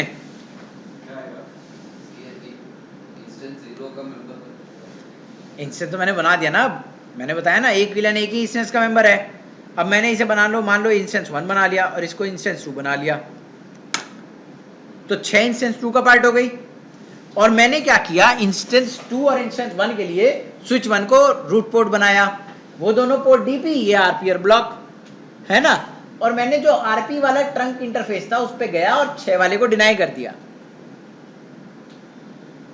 क्या अब एक यूजर यहां पे है 6 वाला और एक यूजर यहां पे है, अब आपको इनके दोनों को कम्युनिकेट कराना है।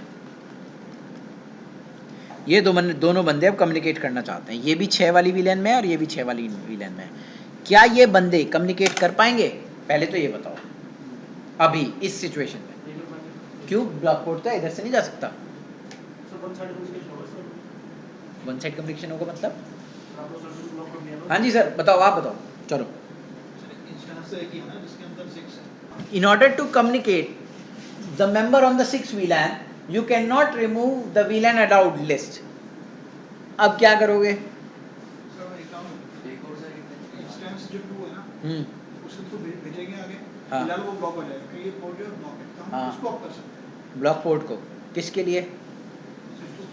स्विच 2 का 6 के लिए। अकेले 6 के लिए तो कुछ भी नहीं हो रहा, अब तो इंस्टेंस के लिए हो रहा है। अब मैं क्या करूंगा कि मैं इंस्टेंस 1 के लिए तो इसको रूट पोर्ट बना दूंगा और इंस्टेंस 2 के लिए इसको रूट पोर्ट बना दूंगा।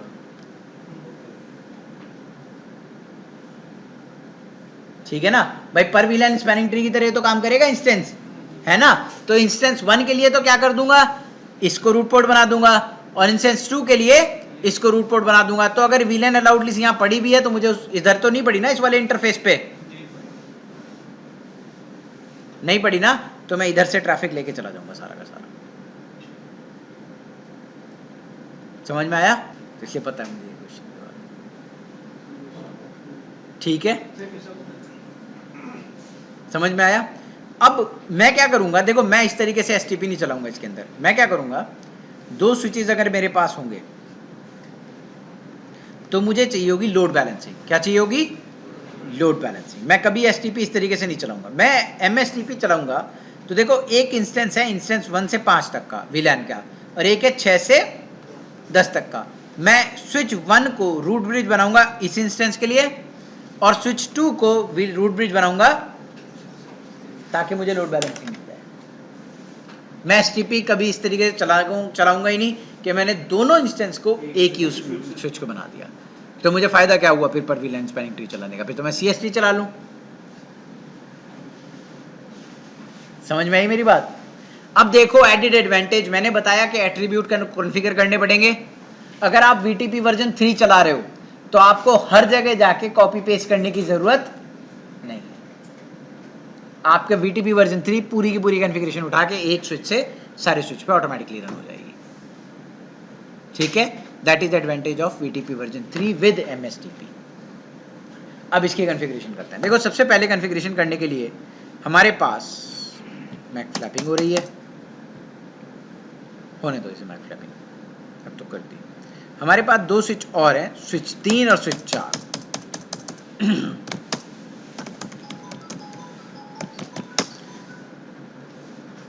ब्रेक लेना है क्या? ठीक है, नहीं इतना नहीं, ऑन है भाई। देखो सबसे पहली बात, उधर भी देख लेता हूँ स्विच 4 पे एक कमांड है, शायद मैंने आपको ना बताई हो तो मैं बता देता हूँ। शो इंटरफेस ट्रांस, ठीक है ट्रांस, कोई दिक्कत नहीं भाइयों, बहुत ध्यान से मेरी बात करो। Do show spanning tree path cost method. देखो 2 मेथड हैं स्पैनिंग ट्री के पाथ कॉस्ट कैलकुलेट करने के। अभी मैं एमएसटीपी से थोड़ा हट गया, ये कमांड मेरी याद आ गई ऐसी। तो ये कमांड आप बहुत ध्यान से समझ लो। जो by default STP cost calculate करता है, याद करो 19 4 2। जो एसटीपी कॉस्ट कैलकुलेट करता है वो बाय डिफॉल्ट करता है शॉर्ट मेथड के अकॉर्डिंग। किसके अकॉर्डिंग करता है? शॉर्ट मेथड के। अगर आपको बोले कि आपका कोई 40 गीगाबिट का पोर्ट है, तो याद करो अगर मैं पीवीएसटीपी चला रहा हूँ तो क्या उस पे एसटीपी रन कर लोगे?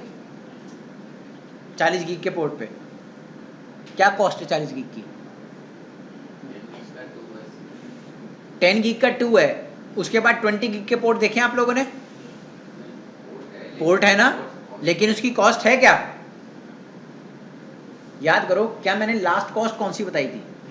10 गीग की। क्या उसके आगे कोई कॉस्ट बताई थी? नहीं बताई थी ना। तो उससे क्या होगा फिर? अगर मेरे पास 20 गीग का पोर्ट है, 40 गीग का पोर्ट है, आजकल तो 100 गीग के भी आते हैं, है ना, उनके लिए एसटीपी नहीं चलेगी।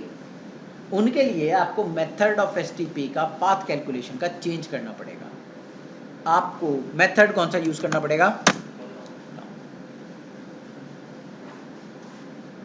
समझे भैया? और एमएसटीपी सबका एक स्टेप एक हाथ आगे है।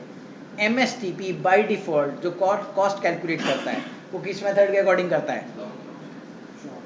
लॉन्ग बाय डिफॉल्ट एमएसटी है। किसका? देखो चलो अब एमएसटीपी कॉन्फ़िगर करते हैं। तो ये लॉन्ग मेथड है। तो अगर आप कहीं पे इस तरीके की प्रॉब्लम एनकाउंटर करो कि आपके 40 गीग के पोर्ट्स आ रहे हैं, तो इस तरीके से, और एमएसटीपी ना चल रहा हो, एमएसटी तो बाय डिफॉल्ट लॉन्ग में कैलकुलेट करता है ना, तो एमएसटीपी नहीं है कहीं आरएसटीपी चल रहा है और 10 गीग के पोर्ट के अलावा भी पोर्ट है, 20 का है, 100 का है, 40 का है, तो उस तरीके से आपको कमांड डाल के चेंज करना पड़ेगा। ठीक है, अब देखो यहाँ पे सबसे पहले हम लोग बाय डिफॉल्ट जो मोड है एसटीपी का, डू शो रन, कौन सा मोड चल रहा होता है? पीवीएसटीपी का। अभी हमने आरएसटीपी चलाई थी, है ना। आरएसटीपी चलाने की बजाय अब हम जो मोड डालेंगे यहाँ पे, वो मोड कौन सा डालेंगे? Spanning tree MST, mode MST. हाँ, मोड एमएसटी। ये कमांड यहाँ चली, उधर पीवीएसटीपी चलने तो बाद में कॉन्फ़िगरेशन करेंगे, ठीक है ना।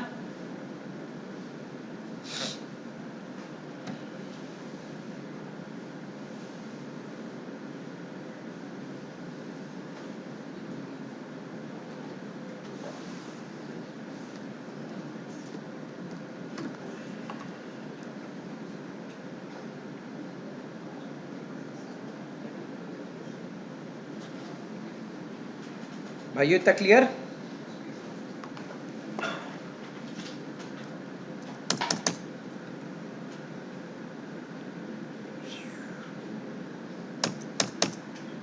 ब्लॉकिंग कर दिया उसने 22 को। अब देखो डू शो एमएसटी, क्या मैंने कोई कॉन्फ़िगरेशन करी? मैंने सिर्फ मोड बदला ना। एक मिनट, कॉन्फ़िग मोड से बाहर निकलते हैं। Show spanning tree MST config. By default MST का सीआईएसटी दिखाई दिया, मैंने तो सिर्फ मोड बदला, है ना। जैसे ही मैंने मोड बदला उसने CISTP आपके पास गिफ्ट कर दिया। जो आप अब नेम डालोगे वो नेम में आ जाएगा, जो रिवीजन नंबर डालोगे वो रिवीजन नंबर में आ जाएगा। ठीक है सरकार। अब आप चलते हैं इधर, इस वाले स्विच के ऊपर मोड चेंज कर देते हैं। कौन सा चलेगा? हाँ ये पता लगेगा कि सब जो इंस्टेंस है वो वाइट फॉर 0 वाला लिखो वहाँ पे। बाबू ये नंबर दिखाई दे रहा है 0। तो कॉन्फ़िगरेशन वो था ना, यूजर नंबर था। अच्छा ध्यान से नहीं देखा आपने, ये क्या लिखा हुआ है? अच्छा, असल वो के इंस्टेंस का एक इंस्टेंस हमने डाला है, इसे बनाना। ठीक है, ये आप कॉन्फ़िगर नहीं करते हो, ये बाय डिफ़ॉल्ट कॉन्फ़िगर करके रखते हैं। ठीक है सरकार, कोई दिक्कत किसी को नहीं। अब देखो, अब इसमें कॉन्फ़िगरेशंस करेंगे। Show spanning tree MST configurations.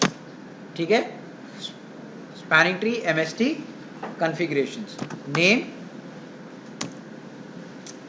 हटो यार, name Cisco, revision number 1, instance VLAN, instance 1, इसमें कौन सी VLAN डालेंगे? 1 से 5। इंस्टेंस 2 बनाएंगे और इसमें कौन कौन सी वीलन डालेंगे? 6 से लेके 10 तक। देखो नेम बनाया, ठीक है, और इंस्टेंस डाल दिए, ठीक है, और यहाँ पे इस तरीके से कॉन्फ़िगरेशन इसमें कर दी। अब देखो डू शो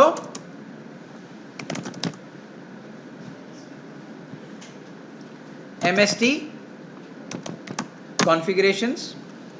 अरे यार क्या मुसीबत है। Show spanning tree MST configurations. तो देखो कितने इंस्टेंस कॉन्फ़िगर हो गए? 3। रिवीजन नंबर क्या आ गया? 1। नेम क्या आ गया? तो इसको, और ये देखना है यहाँ पे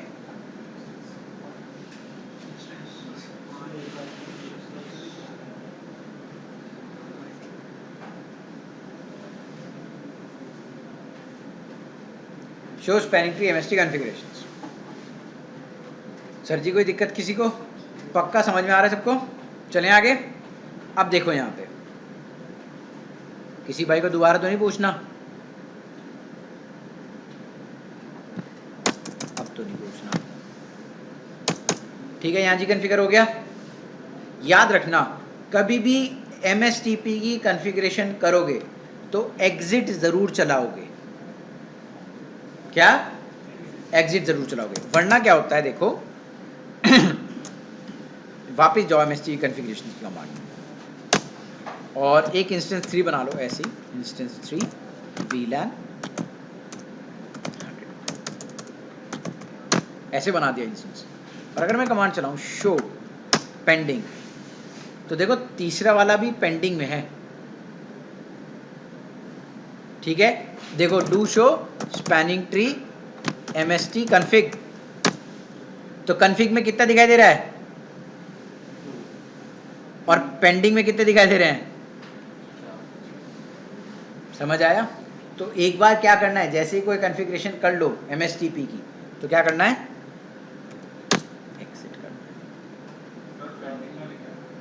पेंडिंग खाली का है, पेंडिंग थोड़ा सा ऊपर चला गया, ये रहा। मैंने कमांड डाली ना शो पेंडिंग, तो उसने क्या दिखाया आपको? एक 100 वाला भी दिखाया ना, है ना, इंस्टेंस 3 में 100 वाला दिखाया ना। लेकिन जब मैंने शो MSTP कॉन्फ़िगरेशन करा तो कॉन्फ़िगरेशन में दिखाया था? नहीं दिखाया, क्योंकि मैंने एग्जिट टाइप नहीं करा था। क्या टाइप नहीं करा था? एग्जिट। अब अगर मैं एग्जिट टाइप करे, अब देखूं to show spanning tree configuration, तो अब आ गया ये 3 वाला है, नहीं आ गया? तो याद रखना MSTP कॉन्फ़िगरेशन करके कभी चेक नहीं करना है, हमेशा क्या करके चेक करना है? एग्जिट करके चेक करना है, ठीक है। Spanning tree MST configurations VLAN instance 3 VLAN, तो वो इंट्रा रीजन हो जाएगा, वरना वो इंटर रीजन हो जाता, क्योंकि एट्रीब्यूट मैच ना होते फिर, इसलिए दोनों जगह वो इंस्टेंस बना दिया। अब गाइज इतना क्लियर हो गया। अब हम कॉन्फ़िगरेशन करेंगे और वेरीफाई करेंगे। सबसे पहली बात, कॉन्फ़िगरेशंस और वेरिफिकेशंस अलग हैं स्पैनिंग ट्री से। स्विच 4 को इंस्टेंस 1 के लिए रूट ब्रिज बनाना है, स्विच 3 को इंस्टेंस 2 के लिए रूट ब्रिज बनाना है। कैसे बनाएंगे? Spanning tree MST2 priority 0, spanning tree MST1 priority 0। वही कमांड है, प्राइमरी सेकेंडरी भी ले सकते हो, 0 और 4096 भी ले सकते हो। Do show spanning tree MST1 क्या बता रहा है?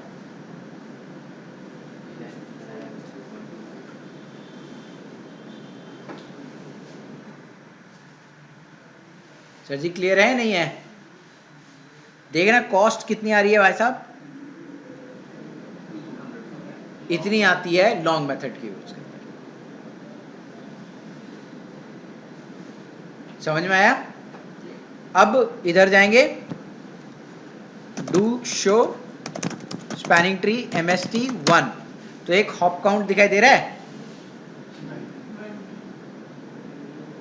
समझिए, मतलब और 20 तक आगे जा सकते हैं। इसमें चेंज कर सकते हैं शायद, MST1 hop count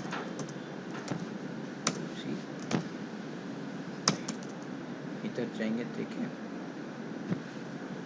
spanning tree MST1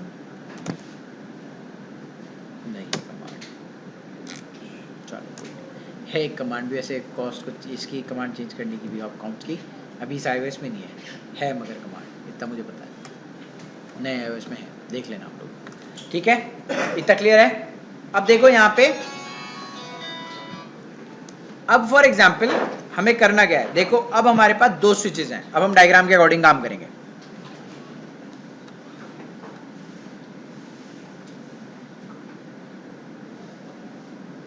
देखो भाइयों, कॉन्फ़िगरेशन तो दोनों चीज़ पे करनी होगी ना, कर दी, हाँ दोनों पे की, उसके बाद दोनों में अलग अलग डिवाइड किया, ये प्रायोरिटी 0 ही, हाँ प्रायोरिटी 0 वही कॉन्फ़िगरेशन है बिल्कुल सही, बस जहाँ पे हम पहले VLAN लिखते थे ना वहाँ पे हम MST का नंबर लिख रहे हैं, प्रायोरिटी 0 0, जैसे हम 0 करते थे ना VLAN के लिए, तो 0 कर दो, कोई दिक्कत नहीं है, सबसे लोवेस्ट इज ऑलवेज चूजन ना, वही वाला क्राइटेरिया है। दो स्विचेस हैं मेरे पास, स्विच 1 है, स्विच 2 है, ठीक है जी, इंटरफेस है 21 22 21 22 से 22 कनेक्टेड है,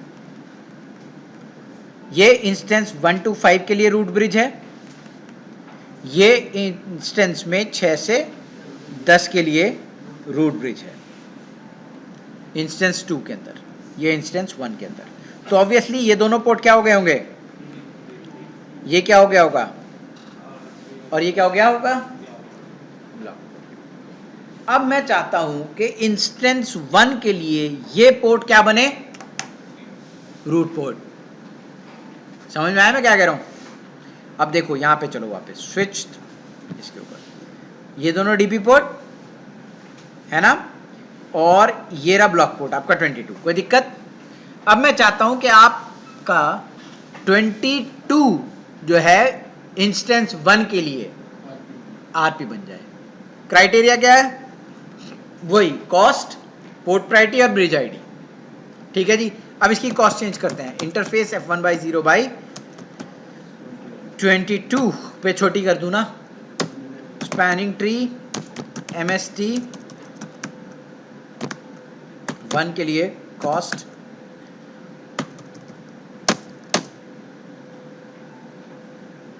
एक कम है ना,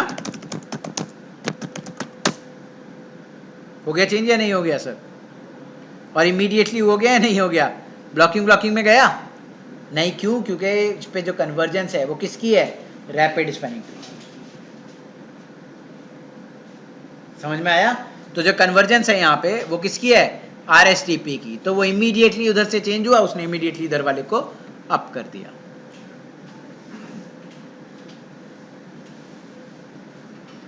समझ आया सर, बहुत बढ़िया।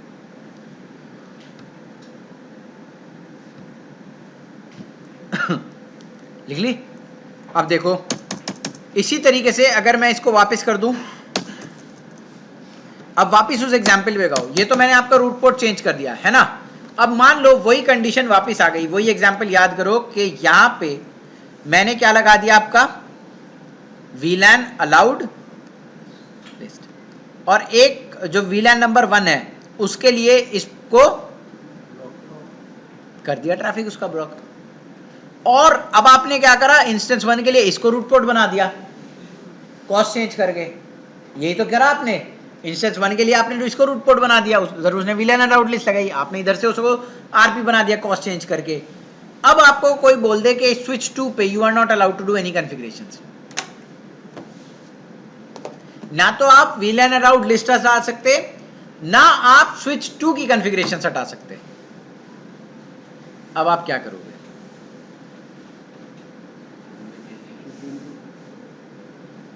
हाँ जी सर। अब हम स्विच 1 के अंदर जाएंगे और 22 के अंदर हम क्या चेंज करेंगे, पोर्ट प्रायोरिटी, किसके लिए, याद रखना कभी भी किसी VLAN के लिए MST अगर चल रहा हो तो अकेली VLAN के लिए नहीं होता कुछ भी, हमेशा किसके लिए होता है, इंस्टेंस के लिए होता है। VLAN की प्रॉपर्टी तो आप हटा ही दो, VLAN की प्रॉपर्टी आप हटा सकते हो। अब देखो मैं क्या करूंगा, इस पे जाऊंगा, देखूंगा कि ये तो उसका वो है, यहाँ पे आ जाओ। अब इंटरफेस पे चलते हैं, f1/0/22 spanning tree MST1 port priority. ठीक है सरकार।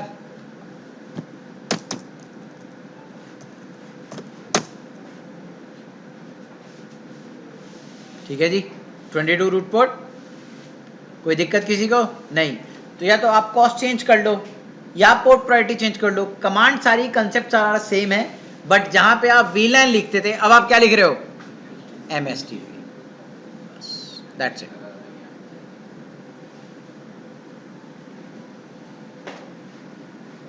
जितनी भी चीजें थी सब चीजें सेम कर दी थी, है ना, बट किसके लिए कमांड अब क्या चला रहे हैं, MSTP, इंस्टेंस के लिए, हमेशा इंस्टेंस के लिए चलेगी जो भी चलेगा। ठीक है सरकार। अब हमने यहाँ पे पोर्ट प्रायोरिटी चेंज कर दी, कहाँ पे, इस 22 पे पोर्ट प्रायोरिटी कितनी कर दी, 0। Lowest port priority is always chosen, है ना। इलेक्शन कॉस्ट सेम है, ब्रिज आईडी सेम है, तो इलेक्शन किस पे जाएगा, पोर्ट प्रायोरिटी पे। पोर्ट प्रायोरिटी हमने कम ज़्यादा कर दी।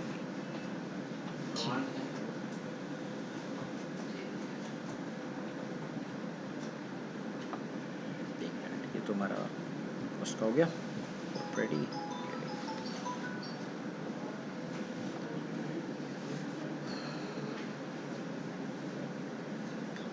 ठीक है।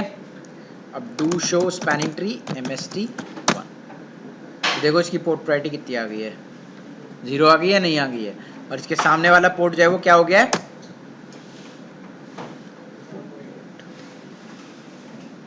आई होप ये समझ में आ गया होगा, कोई दिक्कत तो नहीं रही, पक्का। कोई क्वेश्चन है, बताओ क्या क्वेश्चन है, किसी का है कोई, या मैं कुछ और पढ़ा दूँ। जो आपने हमने 1 लिखा था क्या, ओके। तो हॉप काउंट की कमांड ये है, बाय डिफ़ॉल्ट कितनी होती है 20, मगर आप कितने कर सकते हो इसको 255, मतलब फिर आपके स्विच में अगर 255 स्विच भी लगाओगे तो MSTP वहाँ तक भी कॉन्फ़िगरेशन पहुँचा देगी आपकी। ठीक है, चला के देखूँगा command, 1 minute. Spanning tree MSTP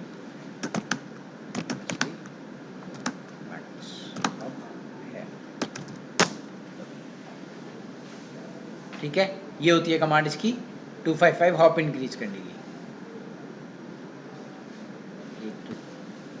कि आप जब भी कभी स्विच की बात करोगे तो RSTP चला लो एक स्विच पे, एक पे MSTP और एक पे PVSTP, तो BPDU सबसे निकलेंगे या नहीं निकलेंगे, कॉन्फ़िगरेशनल BPDU हर पे निकालेगा।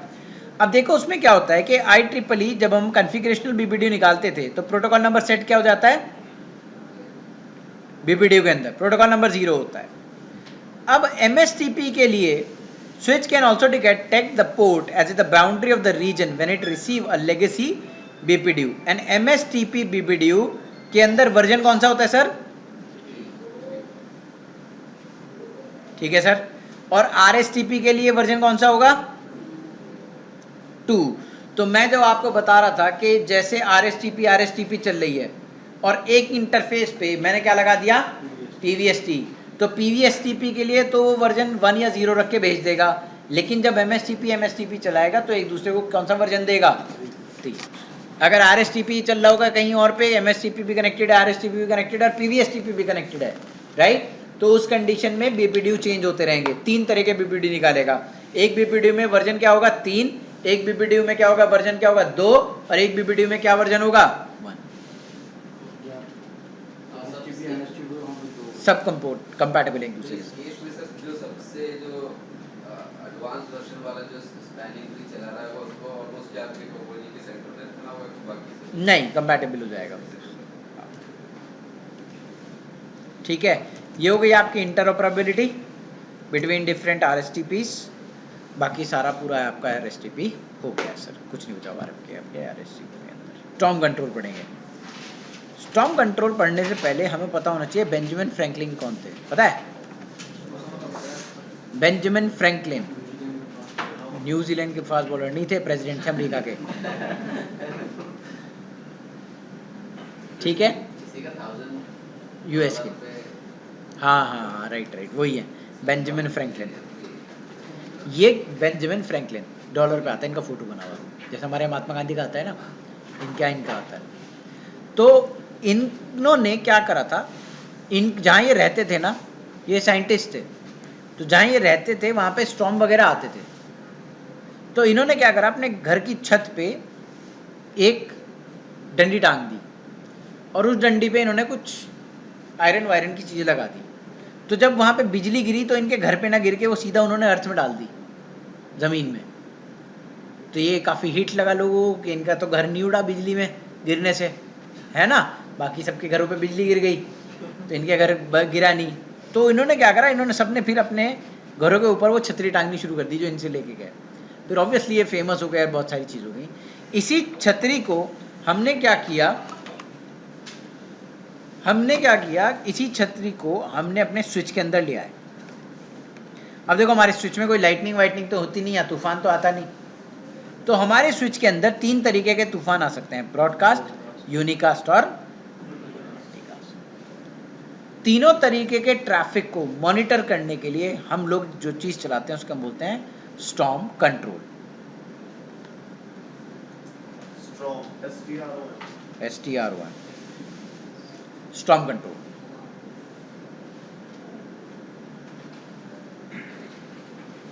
ठीक है जी। अब यहाँ पे कोई पानी की बौछार तो छोड़ के मारेगा नहीं, बिजली दौड़ाएगा नहीं, है ना। तो हमारे यहाँ 3 तरीके के स्टॉर्म होते हैं, ब्रॉडकास्ट, यूनिकास्ट और मल्टीकास्ट। इनके ट्रैफिक को मॉनिटर करने के लिए जो हम चीज़ लगाते हैं वो चीज़ होती है क्या, स्टॉर्म कंट्रोल। ठीक है, किस इंटरफेस पे कितना ब्रॉडकास्ट ट्रैफिक आ रहा है, किस इंटरफेस पे कितना यूनिकास्ट ट्रैफिक आ रहा है, किस इंटरफेस पे कितना मल्टीकास्ट ट्रैफिक आ रहा है। ठीक है जी, एक तो वो चीज़ है।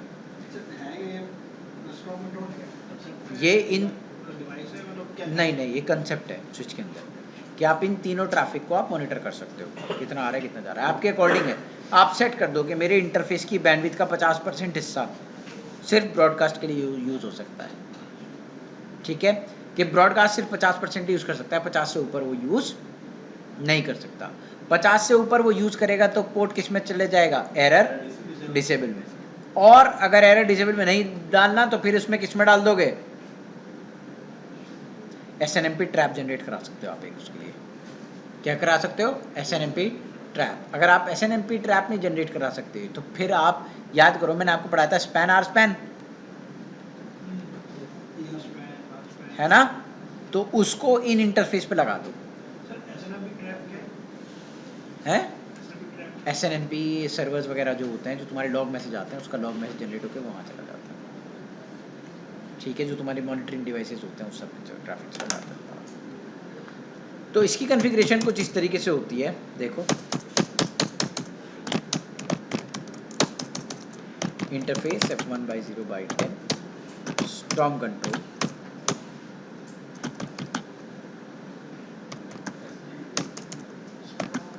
ये रहा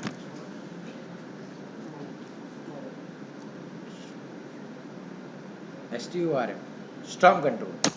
मगर ये तो अभी परेशान कर रहा है स्विच, स्टॉर्म कंट्रोल इंटरफेस के अंदर जाके करते हैं।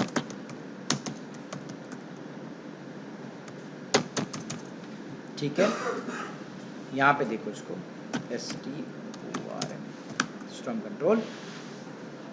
स्टॉर्म कंट्रोल 2 तरीके से हो जाएगा, किसी भी ट्रैफिक को पकड़ लो, ब्रॉडकास्ट पकड़ लो, तो ब्रॉडकास्ट के लिए आप लेवल सेट कर लोगे। एक तो इसमें राइजिंग थ्रेशोल्ड होता है और एक फॉलिंग थ्रेशोल्ड होता है। अब इसकी परफॉर्मेंस के बारे में बात करनी पड़ेगी डिवाइस की, बस 5 साल और। चलो स्टॉर्म कंट्रोल शुरू करते हैं। मेन सर होता है बस डिप्लॉयमेंट तक। यार डरा मत यार, ऐसे मत बोल यार, दिल मत तोड़। मैं तो बहुत खुश हूँ इस चक्कर में। IPTV आएगा, मल्टीकास्टिंग की नौकरी निकलेंगी बहुत। हैं हम हैं ना हमें तो अपने से मतलब है, बाकी से क्या मतलब है। हमने रिज्यूम में लिखेंगे मल्टीकास्टिंग पूरा आता है। चलो खैर, स्टॉर्म कंट्रोल करते हैं। है सिखाती फिर अपनी वीडियो देखना। हाँ, मल्टीकास्टिंग तो बहुत आसान चीज़ है, कुछ भी नहीं। देखो अब हम क्या करेंगे, स्टॉर्म कंट्रोल चलाना है। देखो स्टॉर्म कंट्रोल चलाने से पहले इसकी थोड़ी सी टर्मिनोलॉजी समझनी पड़ेगी। वो क्या होती है उसको समझते हैं। देखो स्टॉर्म कंट्रोल काम कैसे करता है। एक डायग्राम होता है, एक होता है अपर थ्रेशोल्ड, एक होता है लोअर थ्रेशोल्ड। दो टर्म आते हैं इसमें, एक होता है अपर थ्रेशोल्ड और एक होता है लोअर थ्रेशोल्ड। दो काम आते हैं इसके, ठीक है। हर डिवाइस का अलग अलग बिहेवियर है अकॉर्डिंग टू देयर प्लेटफॉर्म, ठीक है, अकॉर्डिंग टू देयर प्लेटफॉर्म इनका बिहेवियर अलग है। कुछ का बिहेवियर कैसे होता है कि जैसे आपने अपर थ्रेशोल्ड ब्रेक करा, राइट, और आपका डिवाइस ने इंटरफेस को एरर डिसेबल में डाल दिया कि हमारा जो ब्रॉडकास्ट ट्रैफिक है हमने अपर थ्रेशोल्ड सेट कर दी कि 50% से ऊपर जो है वो अपर थ्रेशोल्ड है और 20% जो है वो इसका लोअर थ्रेशोल्ड है। अब प्लेटफॉर्म टू प्लेटफॉर्म वो बिहेवियर चेंज होता जाता है। कैसे? जैसे ही आपने वो इंटरफेस को ब्रीच करा 50% वाले को, ये आपके पोर्ट को एरर डिसेबल में डाल देगा। कब तक डाले रखेगा? कुछ प्लेटफॉर्म कहते हैं कि जैसे ही आपका अपर थ्रेशोल्ड से नीचे आया आपका पोर्ट अप आ जाएगा। कुछ डिवाइस कहते हैं कि जब तक आप लोअर थ्रेशोल्ड को क्रॉस नहीं कर जाते हो, ठीक है, तब तक आपका पोर्ट एरर डिसेबल में रहेगा। तो ये platform to platform, device to device vary करेगा। इसमें यही बता, लोअर थ्रेशोल्ड पे आने के बाद वो डिसेबल से निकले एक्टिव मोड में, मतलब काम करना स्टार्ट करेगा। सुन ले अब ध्यान से, देख, तेरा डिवाइस अपर थ्रेशोल्ड ब्रीच करा इंटरफेस ने, इंटरफेस इमीडिएटली किस में गया? एरर डिसेबल में। अब प्लेटफॉर्म टू प्लेटफॉर्म वो वेरी करता रहेगा। प्लेटफॉर्म टू प्लेटफॉर्म, कुछ प्लेटफॉर्म कहते हैं कि जैसे ही तुम्हारा ये वाला कौन सा जो तुम्हारा अपर थ्रेशोल्ड है उससे जैसे ही तुम नीचे आओगे तो पोर्ट अप आ जाएगा। कुछ प्लेटफॉर्म कहते हैं कि जब तक आप लोअर थ्रेशोल्ड को क्रॉस नहीं कर जाते हैं कुछ के वो अप नहीं आएंगे। कुछ डिवाइस कहते हैं कि जब तक आप लोअर थ्रेशोल्ड को टच करते हो तो इमीडिएटली अप आ जाता है। तो वो आपका डिवाइस टू डिवाइस वो वेरी करेगा। वो आपको पढ़ना पड़ेगा कि आपका डिवाइस किस तरीके से मैनेज्ड है। एंड डिवाइस है कि स्विच की बात कर रहे है ये स्विच के इंटरफेस की बात कर रहा हूँ मैं, और ट्रैफिक जो भेज रहा है वो हमारा स्विच पीसी भेज रहा है, ठीक है। तो हम अपने इंटरफेस के अंदर ये दो फील्ड को मॉनिटर कराएंगे, लोअर थ्रेशोल्ड को और अपर थ्रेशोल्ड को। अब ट्रैफिक क्या होता है? देखो, एक तो मैंने आपको बताया कि 50% ट्रैफिक है। आप इसे बिट्स पर सेकंड के टाइम पे भी कर सकते हो, बीबीपीएस बिट्स पर सेकंड के टाइप पे भी कर सकते हो, और बैंडविड्थ पर सेकंड के हिसाब से भी कर सकते हो, केबीपीएस पर सेकंड, एमबीपीएस पर सेकंड, गीगाबिट पर सेकंड, उसके हिसाब से भी आप इसको ट्रैफिक को मॉनिटर कर सकते हो, ठीक है जी। एक्शन हम बाद में देखेंगे कि एक्शन किस तरीके से इसमें परफॉर्म होगा, ठीक है। अब देखो, इसमें एक्शन परफॉर्म कराने के लिए हम सबसे पहले जाएंगे, एक इंटरफेस पकड़ेंगे। हमने ये वाला इंटरफेस पकड़ा 12 वाला, यहाँ लिखा है स्टॉर्म कंट्रोल। अब हम बताएंगे कौन सा ट्रैफिक हमें मॉनिटर करना है। तो अभी हम सबसे पहले ब्रॉडकास्ट कर रहे हैं तो ब्रॉडकास्ट कर लेते हैं। अब ये करता है कि लेवल सेट करो। सबसे पहले कौन सा कर रहा है?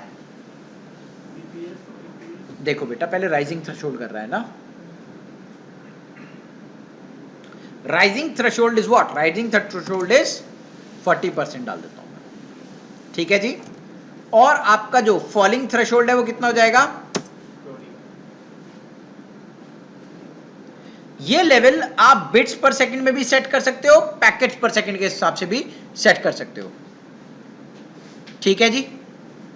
पैकेट्स पर सेकंड या बिट्स पर सेकंड। अब देखो, ये तो मैंने ब्रॉडकास्ट के लिए सेट कर दिया। मेरा इंटरफेस है 100 गीगाबिट्स का या 100 एमबीपीएस का। तो जब तक मेरा ब्रॉडकास्ट ट्रैफिक 40 पे पहुंचेगा वो हो गया मेरा क्या?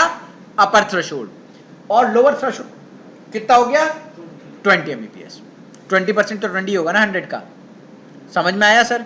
अब मैं क्या करता हूं, स्टॉर्म कंट्रोल लगाया किसके लिए? यूनिकास्ट ट्रैफिक के लिए।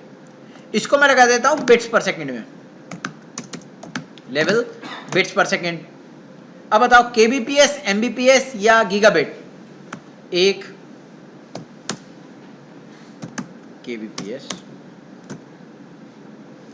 से 1 kbps के लगा दूँ से नहीं यार 1 kbps कैसे होगा, कुछ तो दो, कितने बिट्स पर सेकंड लगाओ, 100 मेगाबिट्स 100 m से लेके 50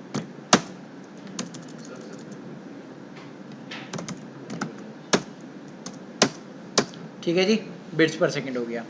अब आप ले लो कौन सा मल्टीकास्ट, मल्टीकास्ट को आप पैकेट पर सेकंड के हिसाब से ले लो, पैकेट पर सेकंड भी इसी हिसाब से आएगा 100 और 50। तो देखो गाइज ये हमारा स्टॉर्म कंट्रोल हमने सेट कर दिया, एक यूनिकास्ट के लिए करा, एक ब्रॉडकास्ट के लिए और एक मल्टीकास्ट के लिए किया था, मगर कहीं आया नहीं मल्टीकास्ट के लिए, तो नहीं आ गया, ये रहा नीचे है ना, ये रहा बिट्स पर सेकंड पैकेट्स पर सेकंड हम अब हमारी मर्जी है, हम उसमें कर देते हैं जी। अब आप देखो ये तो हमने सेट कर दिया, अब आपके पास SNMP सर्वर तो है नहीं, मान लो या तो आपके पास SNMP सर्वर हो, तो आप जब ये अपर थ्रेशोल्ड को ब्रीच करेगा तो या तो आप एक SNMP ट्रैप जनरेट करा के आप अपने सर्वर पे भेज दोगे, एक लॉग मैसेज आपके लिए जनरेट हो जाएगा कि इस इंटरफेस पे इतना ट्रैफिक थ्रेशोल्ड को ब्रीच कर गया है, आपको पता चल जाएगा कि आपको उसमें शट कर देना इंटरफेस को, कोई दिक्कत नहीं। अभी आपके पास क्या कोई बंदा है यहाँ देखने के लिए ट्रैफिक नहीं, SNMP सर्वर नहीं है, तो आप क्या करोगे, स्पैन आर स्पैन,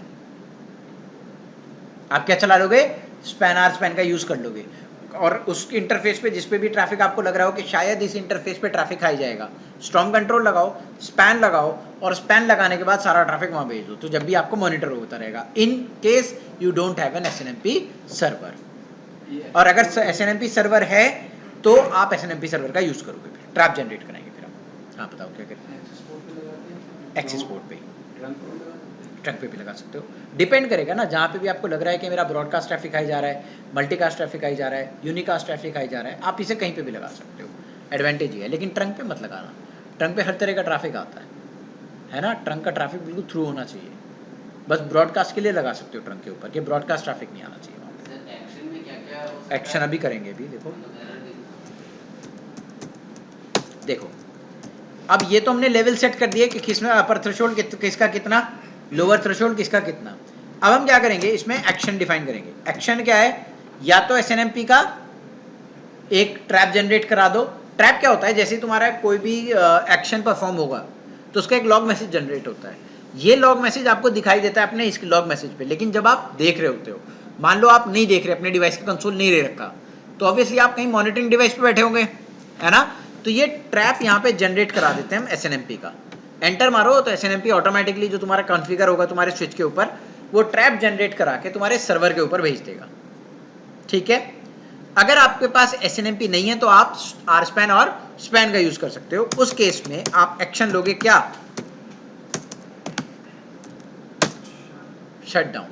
अगर मेरा अपर थ्रेशोल्ड ब्रीच हो जाए और मेरे पास SNMP सर्वर नहीं है, राइट, तो मैं देख तो सकता नहीं, तो फिर मैंने क्या कहा कि जैसे ही मेरा ट्रैफिक अपर थ्रेशोल्ड ब्रीच हो तो आप पोर्ट को क्या कर दो, मतलब एरर डिसेबल में डाल, ठीक है।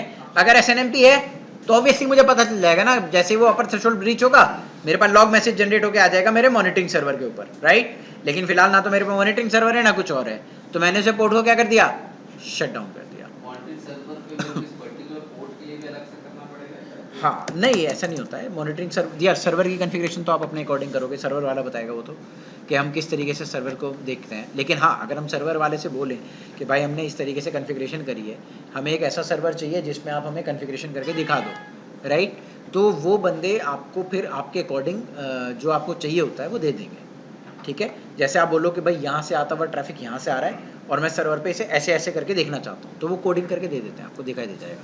हम जनरली क्या करते हैं, कलर कोडिंग करवाते हैं सर्वर्स के ऊपर, कि अगर कोई पोर्ट डाउन गया या पोर्ट एरर डिसेबल में गया तो रेड कलर में आना चाहिए। जैसे जो लोग मॉनिटरिंग सर्वर्स पे बैठे होंगे उन्हें आइडिया होगा कि एक लिंक से दूसरे लिंक पे जाते हुए हमारे पास लॉग मैसेज आते हैं, राइट, कि ये लिंक वहाँ से वहाँ डाउन हो गया, ये लिंक वहाँ से वहाँ डाउन हो गया, राइट।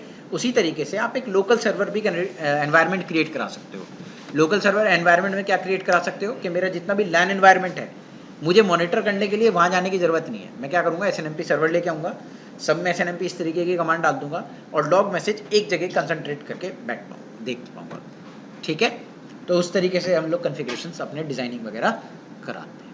ठीक है, यहाँ पे अगर SNMP सर्वर नहीं है तो आपको एक और चीज़ चलानी पड़ेगी, स्पैन आरस्पैन, क्योंकि आपको ट्रैफिक मॉनिटर भी करना पड़ेगा फिर उसका।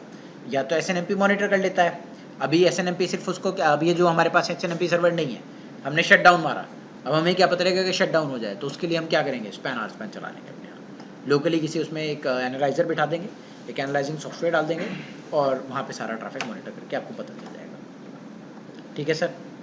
अब इस तरीके से एक और एडवांटेज भी हो सकती है, जैसे किसी इंटरफेस पे आपका ब्रॉडकास्ट ट्रैफिक बहुत ज़्यादा आ रहा हो, तो आपको स्पैन आरस्पैन से पता चल जाएगा, है ना, कि ब्रॉडकास्ट स्टॉर्म ट्रैफिक ज़्यादा आ रहा है, आप स्टॉर्म कंट्रोल लगा के उसे शट डाउन पर डाल दो। ये भी एक एडवांटेज होती है स्टॉर्म कंट्रोल की, कि आपका कोई इंटरफेस ज़्यादा ब्रॉडकास्ट ट्रैफिक जनरेट करा रहा है ना, कहीं पे फ्लडिंग बहुत ज़्यादा हो रही है, तो आप वहाँ पे मॉनिटरिंग टूल से देखोगे कौन से इंटरफेस से ज़्यादा हो रही है, एनालाइजर से, है ना, स्पैन आरस्पैन चला के, कि कौन से वीलैन में ज़्यादा ब्रॉडकास्ट ट्रैफिक है, कौन से ट्रैफिक जो है मल्टीकास्टिंग ट्रैफिक ज़्यादा जा रहा है, और फिर स्टॉर्म कंट्रोल अकॉर्डिंगली लगाते हैं हम लोग। स्टॉर्म कंट्रोल एक तरीके से डिज़ाइनिंग का पार्ट है, कि कहीं पे भी ट्रैफिक बहुत ज़्यादा या बहुत कम नहीं होना चाहिए। ठीक है, जैसे ब्रॉडकास्ट ट्रैफिक तो ऑब्वियसली हर जगह बहुत कम होना चाहिए, बहुत ज़्यादा नहीं होना चाहिए। बैलेंसिंग में भी use होते हैं। कर सकते हो, जैसे तुम्हारा तुम चाहते हो कि जब इतना ट्रैफिक इससे ज़्यादा चल है, कल हम पढ़ेंगे ईथर चैनल।